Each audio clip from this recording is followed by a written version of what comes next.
Ship is one. Jesus. There you go. Guys, just focus and stop time.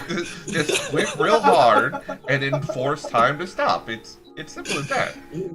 Oh man, that's good stuff. You make your poop face and then you go like, it's stop time. It works kind of. Oh man. So, Kat, you were putting around with the sheriff, or you putted around with the sheriff, Yes. and collected one. That's right. Barrel. We got fucking what's her face. Yep. Yeah, and brought her to the prince.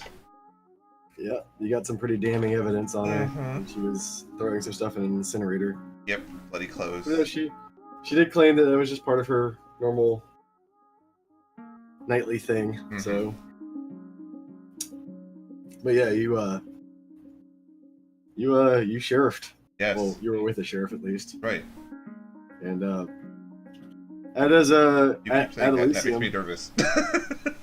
yeah, at Elysium, the sheriff is sitting there, and the prince comes out of the room with that had Cassie and the fawns in it. I believe everybody is at Elysium. The last time, Everybody was here, I believe.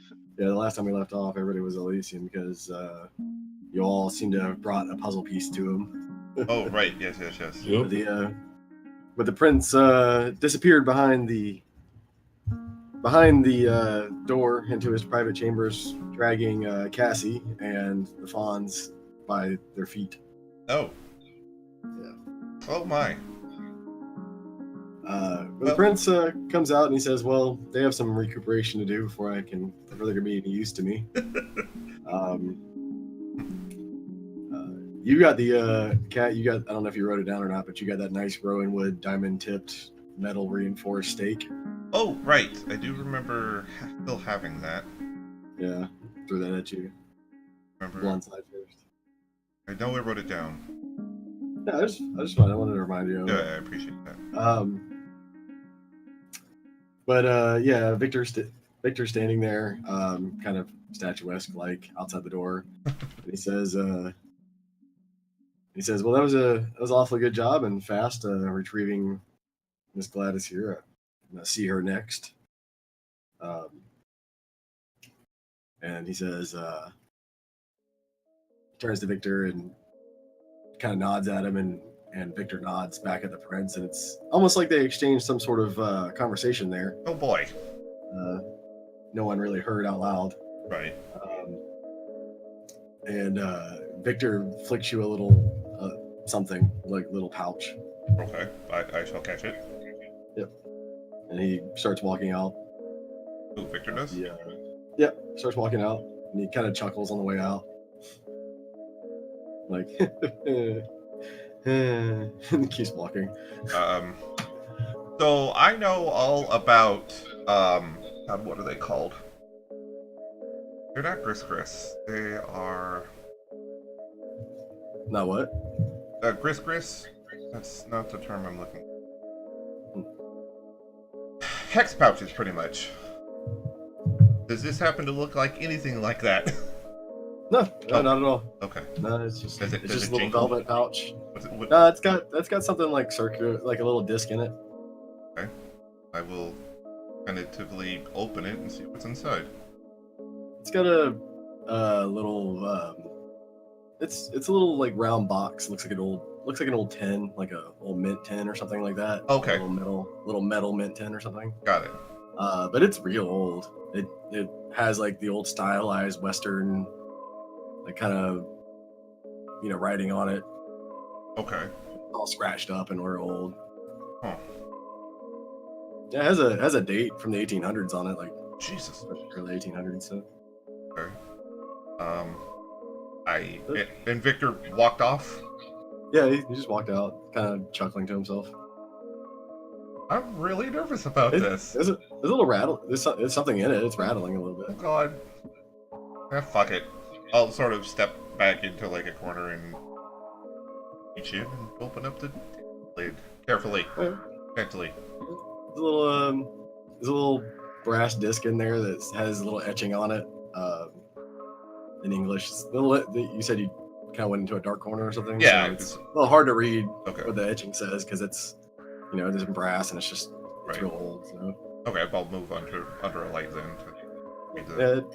okay, you kind of turn it in the light and it says deputy on it. What? Oh.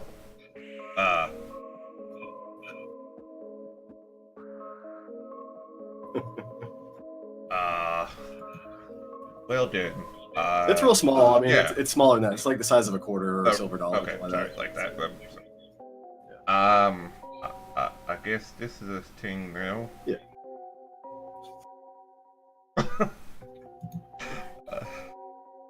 Yeah. Is it like a pin, like something you would put on a piece of clothing, or? It is a pin. Okay. You could wear it in if you wanted to, but Right. Usually You don't. vampire deputies don't do that. It was probably more of a joke, Right. if you or something of that nature, Right. or a way of telling you without actually having to tell you. Right. Exactly. So I wasn't sure if it was like a seal or more of a pin. So that's what I was okay. So I mean, if you're short on money, it does look authentic. So I'm gonna put it back in the metal tin, put it back in the bag, lie heavily. I figured as much. And I mean, I don't have any more reason to be here anymore, so I guess I'll start plotting my way back to my haven. All right. Yep, you did get thousands of dollars last session from that one guy. That's right. Yeah, from that drug dealer. Or yes. whatever it was. Oh, right, because I was going through his thing. Large roller bills, hundreds. Yes, okay. Mm-hmm. I actually have some decent amount of money now. Yeah, I'll just head back to my haven then. After I'm done with this, and Prince didn't seem to have anything else for me. Whew. It's getting to be close. You got 6 days left, correct? I have it currently being Monday, June 23rd. June 23rd? That's the same. Is it the same night we started on? I had it June 24th. If you have it on the 24th, then I will go with that. I haven't been keeping track. I thought because we had did one night the last session. Okay. No, because at the very beginning of the session we started a new night. Okay. We had talked about the date and then started a new night at the very beginning of the session. So it should be right. 7 days left to the purge. Okay, cool. So 1 week. 1 week. All right. And actually, before y'all wake up the next morning, if I don't remember to tell y'all will have a slight dream about the different names on the list. And really getting that set up home. 7 days left. There's also a full moon in 7 days. I mean, it'll be really, really good night vision for everybody too. Oh, good. Yeah, real well lit sky. No, I don't like that. I don't like that whatsoever. Yeah, and it's weird. There's this drug going around that's making people see. Yeah, okay. Fuck you, cause. Huh? What? Fuck you.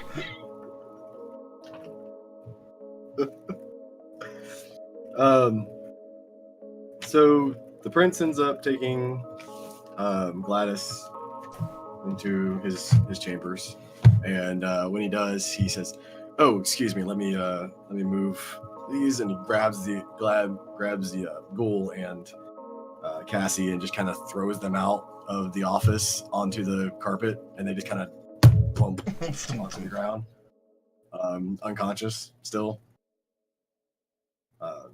Cassie's definitely a torpor, so she's out. So he's just kind of throwing her a little harder. He kind of daintily threw the ghoul. So I didn't break anything on the fall. So he goes to go into the office with Gladys, and Gladys says, "Well, my friends, I would like for this to be public, if you don't mind. I don't mind answering anything public, and if you don't mind asking anything public, I'd rather it be this way so there's no miscommunication or confusion about what's going on. I want to clearly clear my name." And the prince says, "Well, I have no problem with that, as long as you have no problem with that, we can air grievances in the open. I like it. It's the old way. Do it the forum style.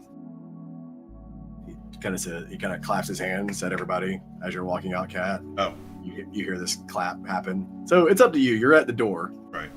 You can do whatever you want to. You can kind of like turn around or act like you didn't hear it. So Right. I'll let you just decide what you want to do. But he kind of claps his hands, and you would imagine that's the prince. Right. Because he the also prince. says, if everybody would have a seat, I'm holding a forum. I'm going to look over my shoulder, and at the word of forum, I'm just going to keep on walking. Okay. Because I know that's not mandatory, so I'm done dealing with all the people here. Jesus. Yeah, we lock you and Brown. I believe you're still there easily. Y'all have I'm gonna sit down. That, so. Okay. If Risa sits, I'm sitting. Yeah, if Risa turns around. She's still sitting with you, and she just kind of turns around. Sure, I'll turn around. Act like she's paying attention. She seems to go self-torpid sometimes. Maybe to skip things, who knows?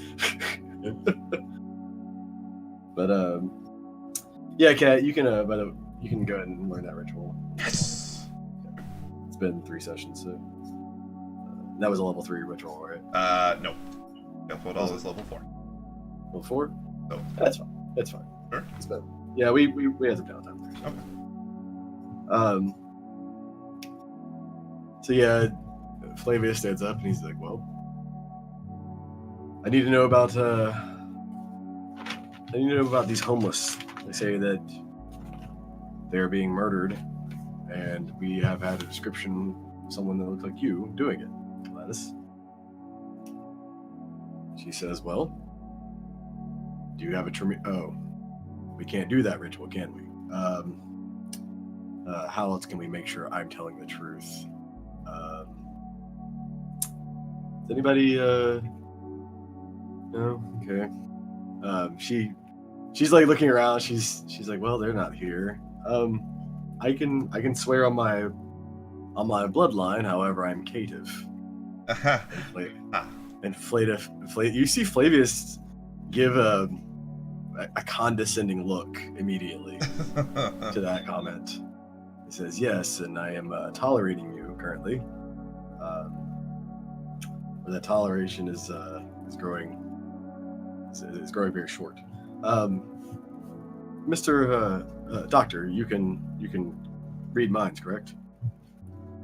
To a degree. And or at least tell if she's lying. I can make it where she will have a very hard time lying to us.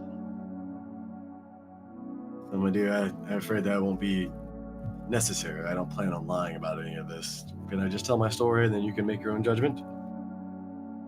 And Flavius looks at you and says, keep an extra eye open, if you don't mind. Will do. I'm going to use telepathy. Okay. Is that candle, is that a necromantic ritual? I don't remember. No, it's a thaumaturgic ritual. Okay. Thought I remember. Yeah, there might be one necromantic version of it, but there's Yeah, I was definitely looking, but it's a very easy thaumaturgical ritual, Right, very low so- level. Yeah, it's the flame that goes out if you lie around it. It's real easy, but that's like an old gypsy trick. But yeah, she stands up and says, well, I have been collecting homeless off the street. However, I have not been killing them or doing anything other nefarious with them. I have been giving them a fresh start, if you want to know. And Flavius says, well, that's very interesting. And he sits down.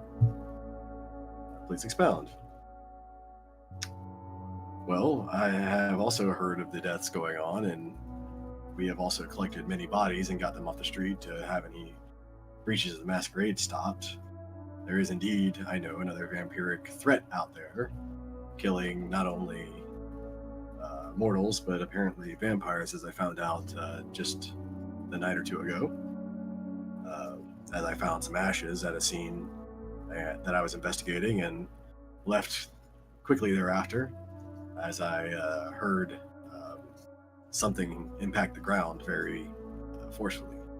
Had I known it was the sheriff, I would have stopped and helped the investigation. However, I got scared and fled the scene. She says, now, as far as the homeless that I have been helping, I have a list of their names, what they currently do, and where they're currently at. And if you want to check in on my story, please do. I have used some of my talents and some of my children's talents to almost put their memories as a dream for them and nothing more. Start them a new life and give them a head start, new money, a haircut, new wardrobe, apartment, that sort of thing, and take them off the street. Now, if I have done wrong with this, I apologize and I will bear any penalty there is coming to me. The prince gives her a kind of like stop being sarcastic look out of the corner of his eye. Now, as far as the others are concerned, I believe there is someone not only killing them, but also collecting homeless in the area and selling them off. I've started to have a pattern, and I believe they're using the port to do that, the Port Authority. Maybe you can find out a little bit more information, but I'm currently investigating, and that's as far as I've got. And the prince kind of looks over toward you two, and he says, what do you two think? Does this line up with anything you've been hearing? He's talking to you, Brown. Yeah. Hey, like it, bro. Does it? Because I don't remember most of what was happening. The bodies. And I lost all my notes. You actually, Kat's the only person that's actually really heard of the bums kind of getting new lives and stuff like that slightly. And the Malkavian Primogen also. But as far as like the things you've been hearing about, she's not, also, sorry, from your telepathy, she doesn't have any kind of stress at all right now when she's talking. She's not like trying to double talk in her head to say one thing and think the other or whatever. She seems to be pretty honest about what's going on. Okay. All I know about is the bodies dropping. I don't really know about the Port Authority or anything else. I can't about that. She says that there has been, as far as she has garnered, death certifications coming out of Shan's hospital that she cannot find corpses for, and that she also knows that some of these bodies have been the homeless that she has taken and cremated because they've had vampiric wounds. And these death certs are being signed by one of the coroners there. Maybe we should pay him a visit. Which one? The coroner. How many corners do we have now? Because I know. Oh, the hospital has over 20 coroners. It's a 24-hour shift, and it's also the what do you call it? It's like the city hospital that you go to if you don't have insurance and stuff. So it's also where all the bodies go that don't have any kind of relation or anything like that. What was the name on the certificate? Sorry. Give me 1 second.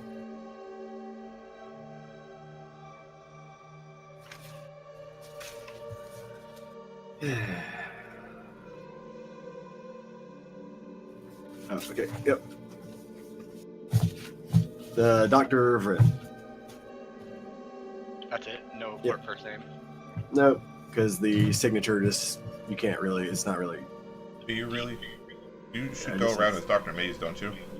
But Vrin is very, you actually recognize that name from just memory on, logs and stuff like that. Yeah, He's I was gonna ask. He's actually a doctor there. Yeah, Vrin. Yeah, he's actually an Indian dude, and he's probably one of the top paid coroners at your hospital too. He does all kinds of research projects.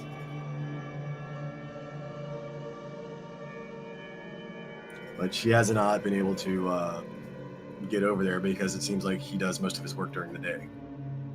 Yeah. Cause issues. And none of her ghouls have been able to gain access to the hospital because for some reason the security is really good there. Way better than it should be. I wonder why. She says that. She says that very inquisitively and looks at you with one eye. But Vicky Yeah. could probably do it. you could probably do it, but she would I sleep mean- with a bunch of guards and then get in there. So that's the way Vicky is. I'm just gonna shoot a text off to my assistant ghoul and have her pull up everything we have on Dr. Bryn and send it to me. Sure. She sends you a very vanilla, very plain-looking file that just has very standard in and out corner crap. All his research projects are very up and up, and even most of them don't even have to deal with the human body. They're like botanical science and stuff like that. So he looks pretty like he should on paper. But big surprise there. Yeah. Go figure. So the prince says, "Well, until we find out otherwise, I am condemning you to the stake. We will corroborate your story and bring you out of it, or we'll leave you in it for a while." She says, "That doesn't seem very fair at all." And he says, "Yeah, it's the way I do things. It's the way we've always done things in Rome, and it's the way I do things. So until we prove that you're not going around wantonly killing other vampires and mortals, I'm condemning you to the stake." And he says, "Brunhilde," and she says, "Wait." And Brunhilde pops one in her. And she falls down with her eyes still open, kind of twitching back and forth, and they stop twitching after a while. You know that even staked, you can understand what's going on around you. Well, some of you know that. Yeah, if you have prospects. No. No. You can perceive your immediate surroundings. It's even staked or in torpor. With Auspex, you can travel and do things and even perceive better. But Oh yeah. Usually you just hear, and if your eyes happen to be open, you can see directly where your eyes are going. But no, you can't move your eyes or anything. So High levels of presence allows you to affect the city or the area around you. yeah, I mean, there's a lot. There's actually some cool high level like versions of Vicissitude and Protean that actually let you move in torpor. Oh, that's insane. Very cool. Yeah. Don't you Have want to take this There's a stake out of certain your cathedral. Yeah, there's actually the vicissitude power is really cool because instead of moving your hand, you just fleshcraft a new hand in a new position, Oh, Jesus. and then you fleshcraft it again to actually pull the stake out of you. Yeah. What is it? It's the I mean, there's really also cool. the one cathedral that is Yeah. literally like the cathedral itself is a vampire that's been The cathedral. Yeah, the torpor. cathedral flesh is the thing. But Oh, is it an actual vampire? it diablerized its creator. Oh. The cathedral did. Yeah. Hmm. Yorick was one of Zemisi's favorite children. Oh. And he was one of the best flesh crafters that Zemisi had ever seen. And he made this perfect cathedral out of thousands and thousands of ghouls and Schlachta and stuff of that nature. Mhm. And one night when he was trying to perfect it, it diablerized him. So And now it's sentient and it keeps diablerizing. yeah, Mhm. it's kind of like a dungeon for. Yeah. Don't even get me started on the sewers of New York either. But as far as Jacksonville's concerned, Yes.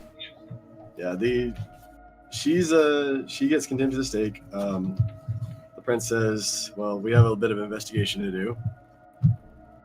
I want you to find out anything you can. I believe you're going to have to go see your friend, the voodooist, again.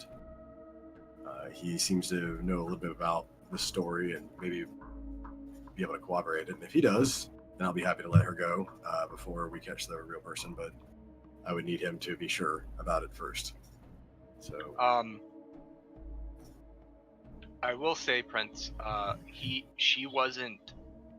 I was reading her mind and her thoughts as she was telling her story, and there was nothing overtly false about what she was saying.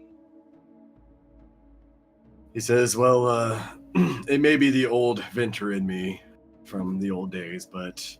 He looks directly down at her and he says, I do not trust a Caitiff at all. I do not know what powers they possess, nor the powers of lying that they possess, or any kind of way to trick you or your powers as well. So until I can figure that out, I'm more than happy having her right there. May I speak with you privately for a moment? Sure. Brunhilde, make sure she is comfortable in the new basement. Basement. Dun dun dun. He says, of course, and he goes off to the side with you. I know you do not trust the Tremere, but we do happen to still have one in the city, even though they are on your list, and they would be very helpful in this situation as far as determining the truth of what she is saying. Yes, unfortunately, as I said before to you, I understand you have some sort of liking for this Tremere, but I cannot tolerate and will not tolerate them in my city. It's just not something I can risk at this point. I hope you understand. I understand where you're coming from. It's nothing actually personal against this person, and I hope they will leave before the time comes, but if the time comes and they do stay, I hope that you know that chantry will not hold them. I hope you will pass along that warning as well. The chantry has strong wards against it, but there is a certain group of thugs in town that have explosives that have no problem using them on that chantry as well. He looks very sternly and seriously at you. I will pass along the information. Thank you. I honestly wish them no harm and hope they have safe travels outside of the city. I have also told the dogs on the fence to leave them alone if they travel alone. Any vampires that travel alone past in the surrounding in the surrounding areas will be left alone. But if they travel with someone, well, I don't think I need to tell you what's going to happen to them if the dogs get a hold of them. Understandable. So please tell her to leave alone. There's nothing else. I have a few things I need to attend to. Nothing else. Very good.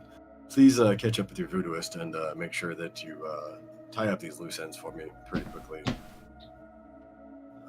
I believe you and your friend here will become... he kind of motions over at Wheelock and he says, I believe you and your friend here will become very good friends of mine in the near future. Yes, your voodooist. I like how you put that. Alright, okay, I'm gonna head out and then I'm heading straight to the chantry. I mean, he's just recognizing what it is. You're basically Ancilla at this point, so is Wheelock. Mm-hmm. He's calling it like it is. Yeah. So he's giving you the respect that you deserve as an Ancilla. So I mean, Cat's close to being an Ancilla, but his character's still pretty much close to not a neonate, but definitely not a fledgling, but somewhere in between of neonate and an Ancilla. So. So yeah, y'all can leave if you want to. If you're going to the chantry, I'm going off with Risa to teach her. Can you see if you can go find the voodooist? I gotta go take care of Gabrielle really quick. Sure. Just give me a call if you need Yeah, anything. I'll give you a call, and then we'll finish working on that other stuff later. Okay. And I give you a little book. It's in Hebrew. On one side, and on the other side is English. And it's the teachings of Samael. Oh, read the shit out of that. It's leather. It's like leather bound, and really, it looks kind of old. Okay. Yeah. Yeah, you'll read it in your free time between the time Sure. you're doing the Templar For stuff. sure. Yeah. I'm gonna go tell Vrisa that I have stuff to take care of and that will start tomorrow and we'll go off to the voodooist house. Okay. Do Brown first. Brown, what you got going on? I am giving Gabrielle a call, and as I'm on my way over to the chantry. Hey, what's up? Hey, not much. I'm coming How by. you Is doing, that okay? honey? Yeah, fine. All right, kisses. Kisses. I'll see you in a little bit. Oh, Yeah. I'm gonna randomly puke up blood, not knowing why. All right. All right, you head on over there. You see the garage door open when you pull up,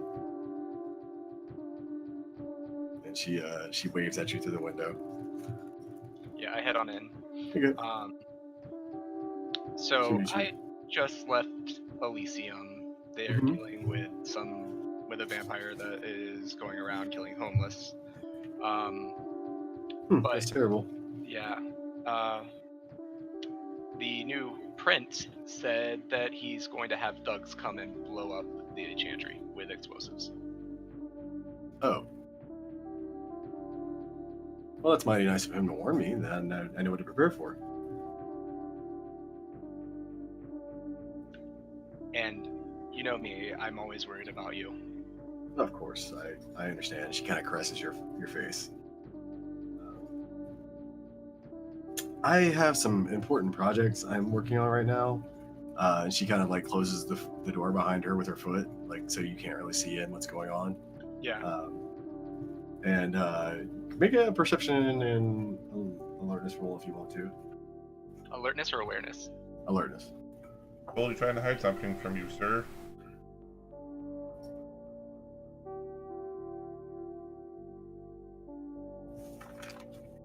Two or three successes? You see, in that room real quick, you just get a quick, like the quickest of quickest glances at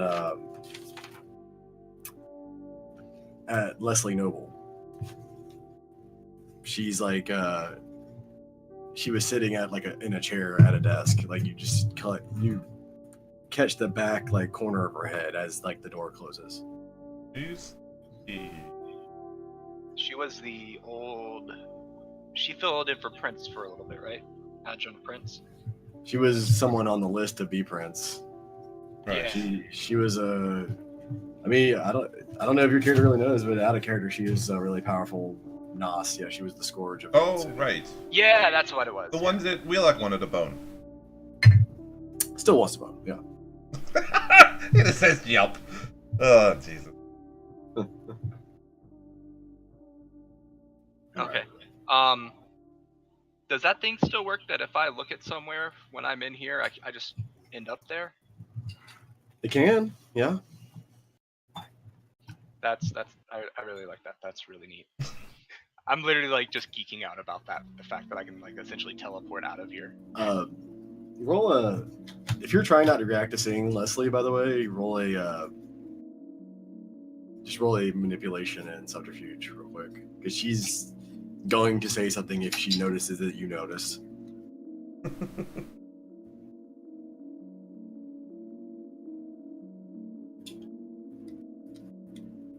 think I'm good.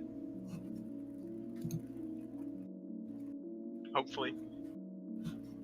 Yeah. Okay. Yes, you may act like you didn't see it if you wish. Yeah, she just closes the door kind of with her foot, and yeah, you just notice Leslie Noble in there waiting at a desk, seemingly like you've interrupted maybe a conversation or something. So, but yeah, she says, yeah, it totally works like that still. Are you going to be free later tonight, maybe? I have a lot of things to do tonight. I have a few preparations to make during the evening tonight, and unfortunately, that'll take me out of the chantry for a few hours, and won't be back till at least sunrise. Well, So, be safe. oh yeah, I plan on it. I'll be safe. Yeah. She looks a little bit preoccupied in her head, thinking about things. Yeah, of course, absolutely. Maybe say. All right, bye. What's her aura like right now?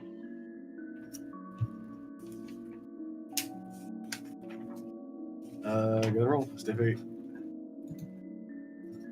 It's perception and awareness this time, right? Empathy. Perception and empathy. Defeat. Or sight. You can leave it on. Sorry. Nope. 11 fucking dice and not a single one over 8. She's like, what are you staring at? I'm just thinking. Okay. Alright, I'm gonna go take care of some stuff at the hospital. Call me if you get some free time. All right. Have a good night, honey. She kind of kisses you on the cheek, which is Yes, very, yeah. Not normal. Yeah. She usually kisses you on the lips. She kind of kisses you on the cheek and kind of rushes you out the door a little bit. Alright, I'm going to head out and then drive down the road a couple miles and then give Wheelock a call from one of my burner phones. Okay. You're teaching Brisa, so your phone rings. She says, go ahead. I don't want to interrupt any business. Thank you very much, Madame Vrisa. What's up, Doc? Your old girlfriend is in the chantry with my girlfriend. Oh, shit. Old girlfriend? Foursome? I mean, what? Super red card scene. Leslie. Is there a party that I'm not aware of? Something. I don't know what's going on, but something's going on. Oh, give her a call afterwards. Thanks for letting me know. It didn't come from me. Okay. Alright. Did you get a hold of the voodooist? Did I? I mean, did you go after him, or did you start teaching Brisa? Yeah. I was going after the voodooist. Okay, never mind then. Yeah, Brisa will ride along with you anyway. Okay, that's fine. She says, I'll ride along until you're ready, and then we'll go to somewhere. Okay. Is Verisa the weird? That's me. She's the porcelain doll. Yeah, that one. The Shambise. Yeah, the Shambise that looks like a porcelain doll. Yes. So you ride over to Cat's Haven? Yeah, I'll make sure she doesn't sit on the cat seat. Sit on what? The one, the seat that I sat on. It cleans up easily. Jesus Christ. Okay. No, she sits. Didn't have time to. No, she sits in the back, not in the passenger seat. She likes to be driven around. And she always has a ghoul with her, by the way. She never leaves. She never goes anywhere without one of her ghouls. That's fine. I don't much care about that. But she says that if you need him to be blindfolded or anything, it's fine, and she just wipes off his eyes. Wipes off And then, his eyes. and then puts them back. Terrifying.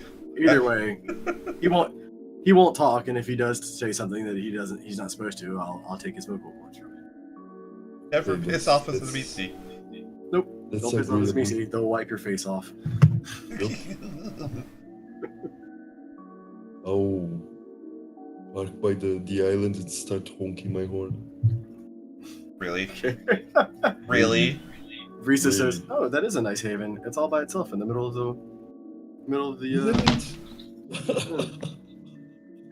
The next time you bring somebody there, I'm going to murder you. Just so you know. No, you're right. The cat, you hear a bunch of honking as you're walking up to your haven. There's a guy on the bridge. You're walking up the bridge, and you see Wheelock on the side of the road and someone honking the horn with him with his head hanging out the window, yelling at your character's name down to the island. Yup. Pretty I- much. As you're walking up the bridge to get to the access point to your island. You just got here God from your walk. damn it. I'm gonna activate That's what unseen you get presence. for not having So a I go fucking invisible, cell phone. and then I'm going to walk up to. I assume you're driving, right, Wheelock? Yeah, he's got his car pulled over on the That's not emergency. there. Yeah. Yep. I'm gonna walk up to the window and I'll deactivate unseen presence and go, "What?"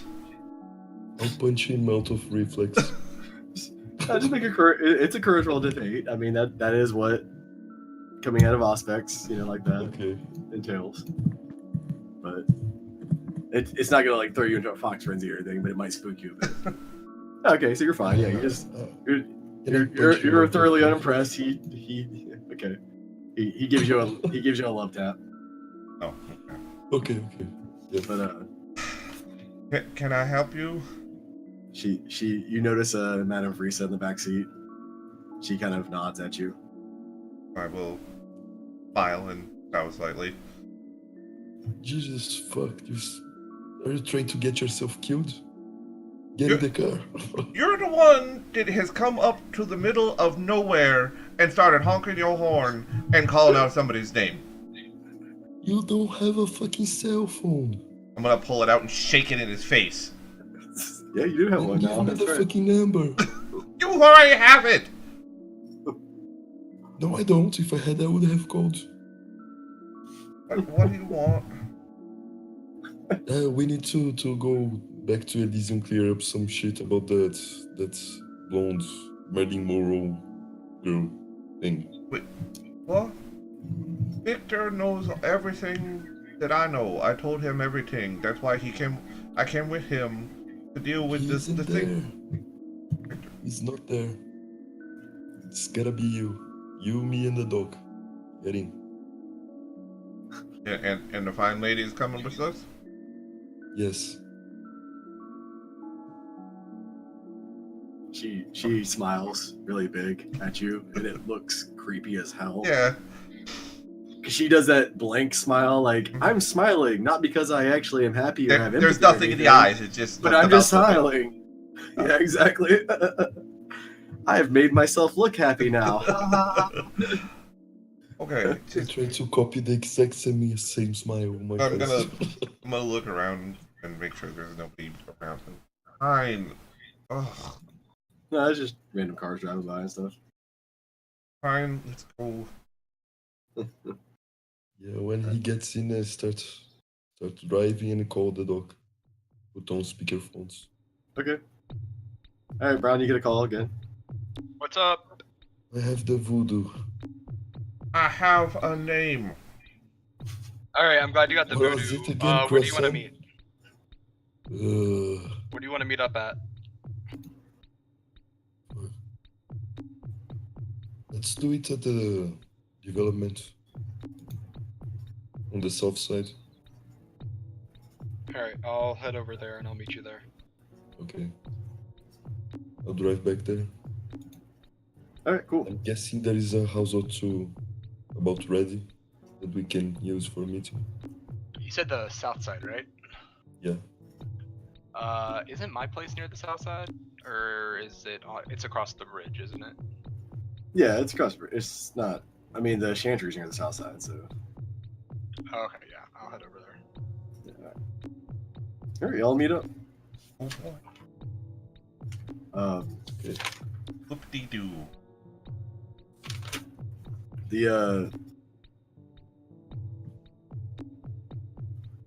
So y'all meet up. Madame Brisa kind of gets out and she goes to sit down, and as she like kind of sits down, you see bones quickly protrude from her rear end and kind of make a seat for her. I'll look back do at I- it and say that's. Do I pretty know that? heavy. Do I know that's fleshcraft? It's Oh, very man. obviously fresh fleshcraft.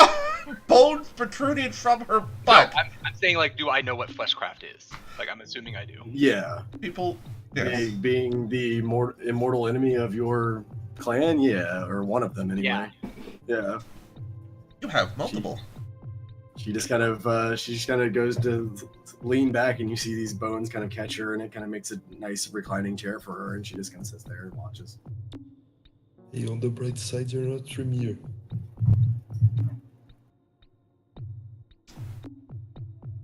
So, But she says, so you three have some information about the killings that were going on, do you? I provided all of the information I had to the prince. She's leaned back in her bone chair, and she's like, I was personally buying some of the homeless that were up for sale. I was using them for some certain things back home. I didn't know there was a taboo. I had no idea if this was a Sabbat city or whatnot. I just assumed it was, as there was many mortals for sale. It usually only happens in places like Atlanta and Savannah and things like that. In places like that. Sometimes Miami. Sometimes Miami. Well, who knows what this city is anymore? Now, Miss Page, I have a little bit of dealings with her in the past. Is that the crematorium lady? yep. The quote-unquote Southern Belle that she is. Yes. Yes. So I'm gonna turn the wheel arc again. So why the hell am I all the way back up here again? Well, the Southern Belle lady said something about giving the homeless people some new lives, and we thought you might have some information about that. Some way to confirm the information. You do remember talking to the help? I don't know if Yeah. you remember or not, but Yeah, you did no, talk I to do. the I have homeless notes on guys. it. Okay. What's his face? Sam. Yep. Well, I mean, I did find out a little bit about that. There was apparently some homeless guy that got taken away, then came back, and had no memory of who he was, used to be, but now is some like financial trader or something. So I don't know if that has anything to do with it, but Sounds very similar to what she says she did. You know, erased his memory and that sort of thing. And Kat, he did say that it was some sort of angel that did it or something like that, golden-haired angel. Remember? So, well, I never actually talked to Sam, did I? I talked to no, yeah, but other the guy. rumor on the streets was that all they kept saying. Oh, right. It was a golden-haired angel that scooped him up and whatnot. And she does have very golden blonde hair, so she is a pretty lady that always dresses in white as well. So I mean, it could be her that's doing all this if that's what she says. It sort of matches what some of the homeless people said, but then again, Victor and me, we found her with some messed up clothing covered in blood right after this vamp up and died, and the spirits there told me that she was the one running away from it. So spirits really don't have a reason to lie. How often do the spirits tell you about deaths in the city? How often do what? The spirits tell you about deaths in the city. Caused by vampire stuff. a few times a night. More often than I would like. Well, how would you bite to tag along with me tomorrow to go check one out? I wanna try catching the guy red-headed. What? Who killing the homeless? Yup. Well, you're gonna have to go on without me, because they disappear immediately. It's impossible. By the time they come to me with the information, and I try to get there, they've been long gone. They're the guy dies, and whoever's doing it is already gone. They're so fast, even the spirits don't get to see him. Is it all around the city though? Or is it You're, one place I mean, specific? you don't know, but you're only getting reports from the downtown ghosts because that's the ones you have, right. Influence with. Only I'm only watching the downtown area. It's a temperamental lot, and I've only got sort of in contact with the ones around there. So there could be more all over the city, but downtown's really the only area I know about. I mean, you do know that you could check in probably with Mila, and between the two of you, you could probably check other areas. Right, I just haven't yet. Very easily. Yeah, Actually, I would prefer to have a smaller area to check, because we could ride around the downtown area, and as soon as a death happens, we drive there, and then I use my thingy to chase after the whoever the fuck's doing the thing. You know what? I'm not even gonna ask. Don't ask. She says the old cat and mouse game. I like it. She turns one of her hands into a cat and the other one into a mouse, and the cat eats the mouse. And then Yep. I just hope I'm not the mouse. It literally bites her other hand off. That's the mouse head, and then she just regrows that and just sits back down again. You gonna be coming with us? I don't have to, dear. Don't worry. But if you want me to, I'm enjoying this charade. Well, I apologize. It's just this whole situation is very much out of my sort of wheelhouse, so I'm at odds. She walks up to. She actually sits up, and the bones retract into her body, and she starts walking over to you, Brown. She's kind of moving her head about in kind of if a cat was kind of trying to inspect something sort of way. She's kind of, but she's still far away from you. She's still a little 10 foot away from you. She's like, may I approach you? I would prefer if you did not. I understand. And you see her eyes start to change. She's maybe getting bifocal or binocular vision. Yeah. And she's squinting at you. At your forehead specifically. It's wide open, blue, and staring right at her. She says, mate, I really wish I could understand how that grows there like that. I wonder if it's any way connected to what we do. And she is... Okay, sorry, out of character, I'm fucking laughing my ass off right now. I mean, oh my god. She doesn't seem to be one of those. She's not an angry Zamisi at all. She's not one of those that wants to do anything. She's just inquisitive and likes to. Does Alex know the thing about Salat? No.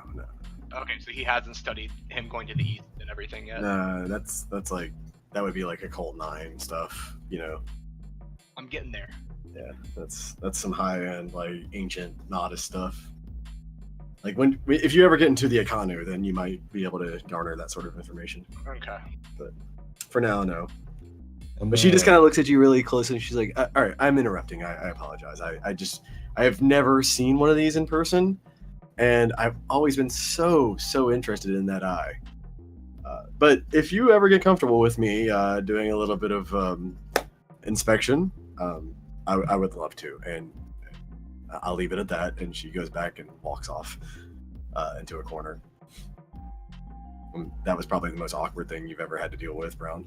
Yeah, I'm kind of just standing there, still pissed off that she's even here.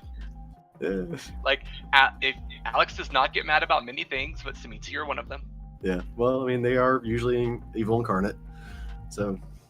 I'm like, if you were to look at my face, it's after that last interaction, it's not so much straight pissed off, but it's also kind of inquisical, confused, and still slightly pissed off. Yeah. Right. I'm wondering why she hasn't just tried to kill me yet. Yeah, she seems really more interested in your anatomy than wanting to kill you. But yeah, whatever. She says, "Don't worry, I won't go with you. You three can enjoy your evening. I have some other loose ends to tie up anyway. We can catch up later, big boy. And she points at you. That's Milok. my roll for telepathy, by the way, on her. I've spent the willpower. She seems excited. I mean, honestly, How many successes did I get? That's what matters, because I'm going deep if I can to figure out what's going on with this chick. 2. Okay, I figured. Yeah. She just seems excited. Her aura is like one of pure inquisition and excitement. That's it. She's finally seeing a Salubri in person, and she's wanted to for a long time. And so she's very excited about it. So you three can do what you want to do. She's gonna get her ghoul to drive her other places. Okay. Catch up with you as soon as this is done, Madame Vrisa. And I'll head off with the other two. Okay. I'm going to silently curse Asian for sticking me in the situation while I follow Wheel. You get Is there something about my mother? you get a phone call, Kat. Your phone starts ringing. It kind of surprises you because you're not really used to it yet. Right. You probably don't even know it's yours. You're like looking at everybody else in the room. Yeah, like someone answer the phone. Are you gonna answer your phone? That one's yours. You're the only one with that obnoxious ringtone. Oh. Definitely not mine. Pull it out and flip it. Mm-hmm. Hello? This is Victor. Oh! Hey there. We found a little bit more about the executions. Oh? And as a deputy, I am going to need you to help out. Oh, wait, that was an actual... I'm going to be busy this evening, and I need you to take care of some things for me in the name of the city. More Haitian swearing. I know those words. Do you know any other ones? I'd like to learn your language. Maybe some other time. What do you need? Well, we have woken up the ghoul. It was pretty easy to wake up. Cassie, I don't think we'll wake up for a few nights. Our face will need time to regrow. You hear from behind you, Madame Brees. I can help with that if you want. And I'm gonna walk farther away and sort of cover the phone. You see her ears turn from animalistic, like big bad ears, down to normal human ears, and she starts humming. I'm listening in also, by the way. Okay. Okay, so what we found out a little bit about this. Apparently, this Mother's Milk Cafe has been a breeding pool for anarchy, and there are some of these vampires that have been assembling there that are actually becoming anarchists and planning on doing some harm to the city.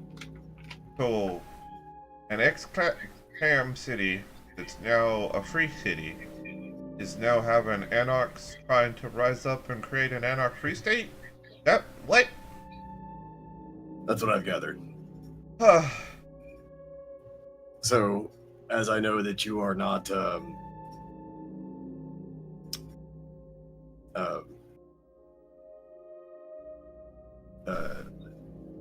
the strongest vampire amongst the lot, I simply want you to go there and get me a name of any dissenters. I can kick shitting if you need me to. Who is that? Are you with someone? I'm Leo. sorry, did I interrupt? It's You're going to Leo. have to cancel whatever you're doing if you're at a party or something. I'm not. I don't party. You know that. I'm gonna look at everybody. Our cell phones, our phone conversations not private no more. No.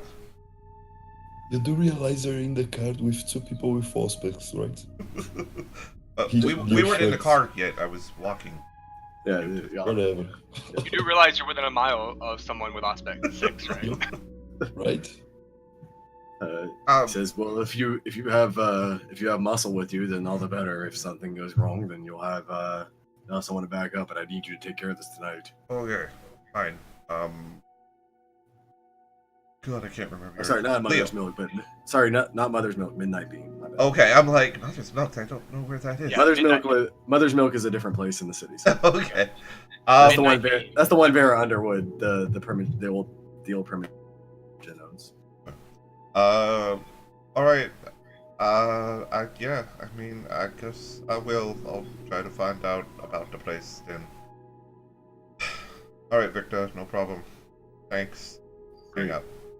Leo, you have been tapped to help me with city business, apparently. What business? The kid stuff? You can show him the badge. No. No. Leo, he's a deputy now. Oh, How do you know? when did that happen?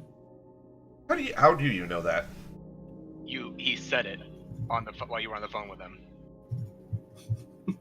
Okay, you know what? Just no. So Midnight being right? Stop that. That's No. not even beginning to be on the right side of anything. If I'm on a conversation, it's my conversation, my personal business, not yours. So you need to stop listening in. How about you stop talking business, private business around us? Now getting the driver's seat. The valuable lesson here is you need to find out how to make your conversations more private. That's a good thing for you to learn. Start going towards the midnight bean. I am heading to my safe house, and I am going to go somewhere special.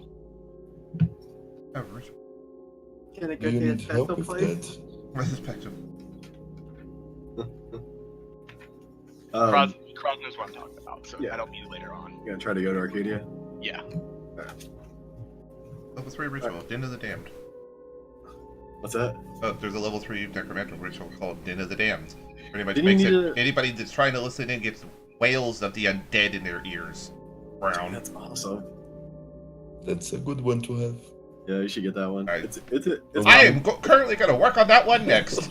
It's probably in Victor's library too. It more than likely is. Yeah, or at least Mila has it, or somebody around. There seems to be a trove of necromantic knowledge in town. I know. It's sort of really nice. Yeah. So y'all are. So are you all going right over there too? You should probably come with Alex, because we might need your telepathic thingy. Oh, actually, yeah, I can just, while we're on the way there, I'm gonna attempt to go there and then just pop out of existence. That's fine. Well, Well, you no, I'm can't not pop telling out. you. You won't. Okay. You won't actually pop out of existence because you're not in the chantry. No, when I go to Arcadia, you said I popped out of existence. Oh yeah. So you're gonna do that in the car with them? Yeah. Okay. All right. Wheelock, you're driving, right? Yep. All right. Well, your car loses weight, so it shifts a bit. So go ahead and make a Dex and drive. And also, it's gonna be an easy one. It's like diff 4. Make a Dex and drive, and then go ahead and make everybody in the car make a courage check because he just popped out of existence. Leo's already seen this happen before. Yeah, it's probably not like the most normal thing still to him. What's the diff? For you, I'll say 6. Okay, I pass it. Okay. Yeah, you both pass it, but he pops out of existence. Maybe he just vanished from mind's eye or something, but the car physically got lighter on that side, so. I'll turn to where he was, ass head, and keep driving. All right, I'll get back to you, Brown, in a minute. But yeah, you two get over to Mother's Milk. Midnight Bean. Midnight Bean. Midnight Bean, sorry. Yep. Yeah. I want to go check out Mother's Milk, actually, because apparently there's something going down there. Yeah. Actually, nothing going on down there. It's just at the top of the page. Uh-huh. So So I keep reading it and saying it. So well, Vera's holdings are at the top of the page because she was primogen. So make a wit plus perception roll. All right. So then, Make an insight check. yeah, right. You get attacked by ninjas. Let's see. The only plot lines I have for Mother's Milk Coffee Shop is, if you wear a little black dress there, she'll hit on you. Okay. What if your Bruja comes knocking? Yeah. So, but no, y'all go over to Midnight Bean. Okay. Midnight Bean is a hip little place. It's got shag carpet, like mushrooms and stuff on the wall, like shag carpeting with like mushroom, like prints and stuff on it. It looks like the 70s. Yeah, like the 70s, but like really like the 70s. Including like it has lamps from the 50s because that was what you would, what your parents would have had in the 70s. Or stuff from when they were a kid or whatever. God. So it's very well decorated, very well done. They serve the most ridiculous hipsterish coffee ever, including you can get milk from a yak that's been hand done from a Tibetan monk, or hand collected from a Tibetan monk on the side of Everest above 5,000 feet or something like that. They have the most ridiculous amount of crap in there, and including the crap coffee from South America. So, what is that stuff? Are you familiar with that stuff from Venezuela? The coffee I know that about it. I never drank it. Oh, okay. I didn't know because you're in Brazil, right? Yup, Do y'all have that in Brazil or no? we do. Oh, okay. Ugh, that just weirds me out every time I think about that stuff. But yeah, they have all that stuff. They have $100 cups of coffee here. Oh, So Okay. it's the most hipster coffee house you've ever seen, ever. how large are the power goggles? They are very noticeable. They're like they look like a set of like night vision goggles without the middle like thing coming out. Mm-hmm. So they're very noticeable, but like you can't conceal them at all, like under glasses or anything like that. Yeah, I was But if you were in like a just- techno rave or something like that, it wouldn't be a big problem. I was just thinking if I could just look through one eye and see if I like conceal it with my hand and look through one eye only. And take it off real quick. Probably not without anybody. Well, I mean, you could, but they would get a roll essentially. Like to see it. Okay. It wouldn't be probably that difficult. Yeah, I'll keep it in my pocket. Okay. Y'all do know that, or at least Wheelock knows that this place was Owned by Tony Guzman. by Tony Guzman. Yep. And he is a vampire. Bruja. Yep. Bruja vampire. Yeah. And Oh, through really? the That's outside so window, cute. you see him in there serving coffee to people, along with Eliza, who is another Bruja in town that you remember from the Elysiums of old. Am I still in the car? What's that? Yeah. Y'all just see this through the window. I'll put on the power goggles and check Okay. it out. There's currently 1, 2, 3, 4. 5. I believe 5. Yeah, 5 vampires in here right now. You see come up and about Mortals, ghouls. yeah, there's about 40 mortals in here around, and about another 5 or 6 ghouls as well. Okay, I'll put And a on werewolf. the power goggles. Oh, a werewolf. Okay. There's a werewolf just kind of sitting at the bar ordering coffee. Does he look special like the fiery girl thing? No, he Like just Maxwell? looks like a standard werewolf. He's just got the standard werewolf identification on it. I'll put back on my It's got the my paw. pocket. But he So- doesn't seem to be causing any. I mean, Tony, who is a vampire, goes up to him, takes his order, goes back, makes him coffee, pours him coffee, hands it to him. The guy sits there and drinks it like nothing's going on. And Tony doesn't seem to know any better either. So does way everybody down inside to- look like a hipster? Yeah. Yeah. There's dudes in there with high-waisted shorts and Fugazi t-shirts on. And if you don't know who Fugazi is, they're a band from the 80s, and you probably shouldn't know who they are, but that's the reason why they're wearing the t-shirt. So Okay. I am going to attempt to look like Honestly, a hipster. honestly, as a voodoo priest, you don't look too out of place here. Well, never mind then. There's a guy in there that looks like he's wearing a poorly, kept up suit as well. Oh, good point. Yeah. Yeah, that actually probably would fit pretty well. Yeah, I yeah. didn't even think about that. Okay, cool. Well, Wheelock, on the other hand, being super sharply dressed in an Armani suit. yeah. eh, I'm gonna look inside, look back at Leo, look inside, look down at myself, look back inside, look back at Leo. Perhaps it'd be better that you stay here for a bit. Yeah, if I have to go in, shit's probably gonna go down, so Yeah. take care. I mean, it should be pretty obvious if you're gonna need to go in. Yup. Okay. do you want to discuss with him what you saw through the goggles? Yeah, of course.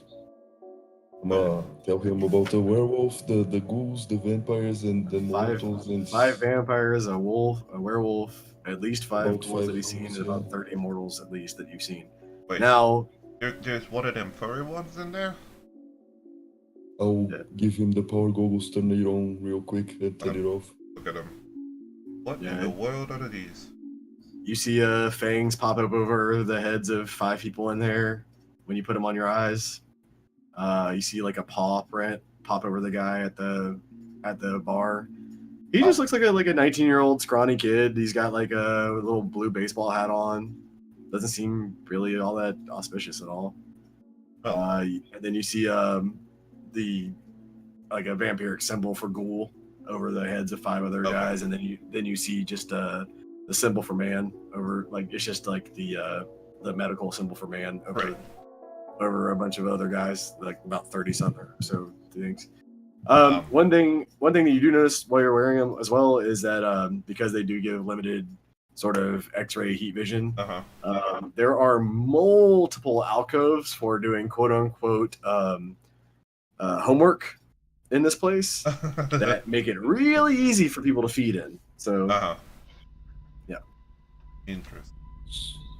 So I would advise you to stay near the door. Yeah. That's probably a good. These things are really handy. I'll grab him back, have fun, and give him a pat on the back. Get out of the car. Now, what was it that Victor wanted me to do again? He wanted you to see if you can get a list of dissenters' names, like Okay. anybody that's speaking in anarchist ways. Okay. Luckily, you have the ability to kind of move through here without most people recognizing you, because most people don't know who, haven't been introduced to you at all Right. in the city. Yeah, so So, I have will. baby handy, and we'll be ready to pop the Emporis 5 thingy at a moment's notice. sure. I'm going to get out of the car and sort of readjust clothing. Make my way into the building. Okay. There's low punk music playing in the background. After a couple seconds of you standing at the door, a girl that, even to your dead senses, smells pretty bad of BO and patchouli, walks up to you. I'm gonna turn off my nose. She's got some sort of knotted hair do going on that you're kind of familiar with Yeah. in the islands, Yeah, very Rastafarian. but you've never seen that on a white girl Uh-huh. before. But yeah, she's got one of your traditional religious haircuts going on, for some reason. So you're assuming that she might be into one of the cultural religions of the islands. Or she. Honestly, That's true. because you've never seen this on anybody else other than those people. Good point. Yeah, I So- forgot about that. She's either Rasta or maybe one of your people. So, Right. because only religious women that practice in these religious sects have this kind of haircut. Mhm. So it only makes sense. Um, But she walks up to you and she says, "Hey, can I help you with anything?" She grabs out a pen and looks at you and smiles. I'm sorry. This is actually my first time here. I heard things about it, and I wanted to come check it out. Maybe suggest something. Yeah, man. Like, how much are you willing? Like, are you looking for the higher end stuff? Are you looking for like, just a cup of coffee? So we got all kinds of stuff. We got like, infusions. Well, what do you think that's best that wouldn't like send me walking out with his holes in my pockets? Yeah, we have like our local roast we can hook you up with just as a starter. It only runs $7 a cup, and we'll throw an extra shot for $4. So $11 ain't bad, right? That should do me for a start. Yeah.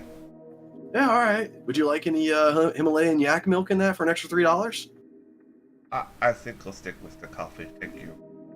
We got CBD infusions too, Lee. which is like a marijuana Yeah. infusion. No. Yeah. No. I'm quite okay. Thank you. All right, cool. We'll go ahead and get that rolling for you. Right. She walks in the back and starts doing crap. Sort of wander slowly through the Yeah, she had a lot of Rastafarian iconography on her too. She must be some sort of priest. Obviously. I will talk to her about it when she brings me the coffee. Yeah, I mean, she has to be with that much iconography on her. Absolutely. I mean, she even had the Rasta like headbands and everything on, holding her hair up. So, but no, she walks in the back, starts doing things. I'm going to slowly walk through the area, the floor, and make my way towards one of the booths and keep an ear out to see sort of hear what people are talking about as I make my way there. All right, yeah. There is a lot of very leftist talk, which for those of you not in America, that means it's not a bad thing. It's just there's very liberal ideas going around. Right. And then you kind of overhear, as you're passing by a table, you overhear this little indie chick. She's got a acoustic guitar next to her, and she's talking about like, I don't understand why the elders even have to have all the power. You know what I'm saying? And that's all you hear when you pass by. Okay. As you're passing, Mhm. you hear that little snippet, Right. and you see a lot of people like start nodding in her way. And not all these people that like you were. Not all the people that you saw at this table through the power goggles were vampires, but you definitely saw one. You're not sure if that was her or not because, like, there's obviously movement and whatnot. So. Right, and it was like sort of a 2D paint sort of thing. So there was some symbols, but didn't know how far back it was. Yeah, I could see it. Right. Yeah.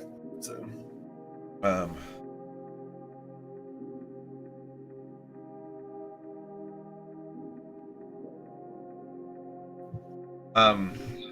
Okay.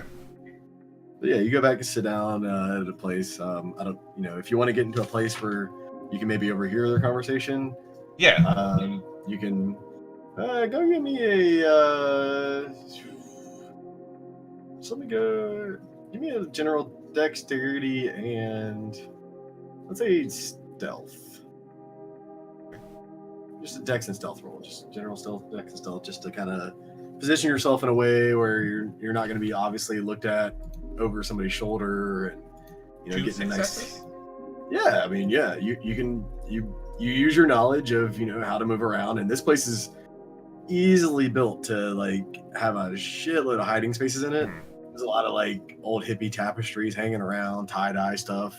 I was honestly hoping once I got around. my coffee to cover myself, I was gonna just fucking cloak myself in. Yeah, that's fine. If you want to do that, it's fine too. She brings it over to a little alcove that you're sitting in, and it's not weird or anything. So she just brings it over and hands it to you. Okay. You pay. Do you tip it all? What'd she say? 11 or a Yeah, kind of 5? Yeah, she says thanks, man, and kind of walks off. Oh, I was. Oh, well, yeah. If you want, I was gonna make some small talk about her being a Rastafarian. She Priestess. quickly gets lost in the first thing you say. Oh. Like any real Rastafari knowledge you say Yeah. to her, she just instantly looks blankly at you and, yeah, cool, man. And then kind of walks off quickly. Chicken! Chicken! Thank you very much for the host. I appreciate it. Welcome, everybody. We're playing vampires. Woo! We're playing make-believe. Okay, apparently the teachings here are not what they should be. No. But yeah, you can easily cloak here. You're in a dark alcove, so if you Okay. want to cloak and then walk around, you Yep, perfectly. so I'm gonna unseen presence myself. Poof. Yep. So So you're gonna I'll walk over sort to of the table. get closer to bed table with the lady. And I'm still taking into effect that you got 2 successes on Dex itself. Okay, So cool. like, even if they did have aspects, I would still make them roll against that. Right. They're they are Bruja, so Oh. Right. Or at least you've heard. So yeah, you get close, and Krista Cohen is one of the chicks that you see there. You only know that because her guitar case actually has her name and says "Reward if found." Oh, okay. Please call Krista Cohen at blah blah blah. Phone number. Okay. She is a petite little indie looking chick. She's sitting there with a few other people. Also, another couple people that look like they're in a band with her, maybe. Okay. And some very obviously mortals or ghouls, because they're like doing all the mortal stuff as far as like the way they're acting, breathing, sweating, etc. Eating, drinking, yada yada. Okay. And one of the managers of the place sitting down with them as well, and she's got a little name tag that says Eliza Salazar on it.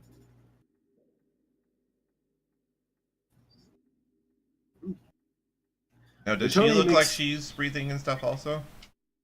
Let me roll her Masquerade ability real quick. So now it's, do I figure out she's a vampire or not? Yeah. She's doing okay. You can make a perception and empathy roll, or perception and awareness, or perception and medicine, however you want to do it. Perception and medicine will give you the most definitive answer. Yep. Yay for being a voodoo priest.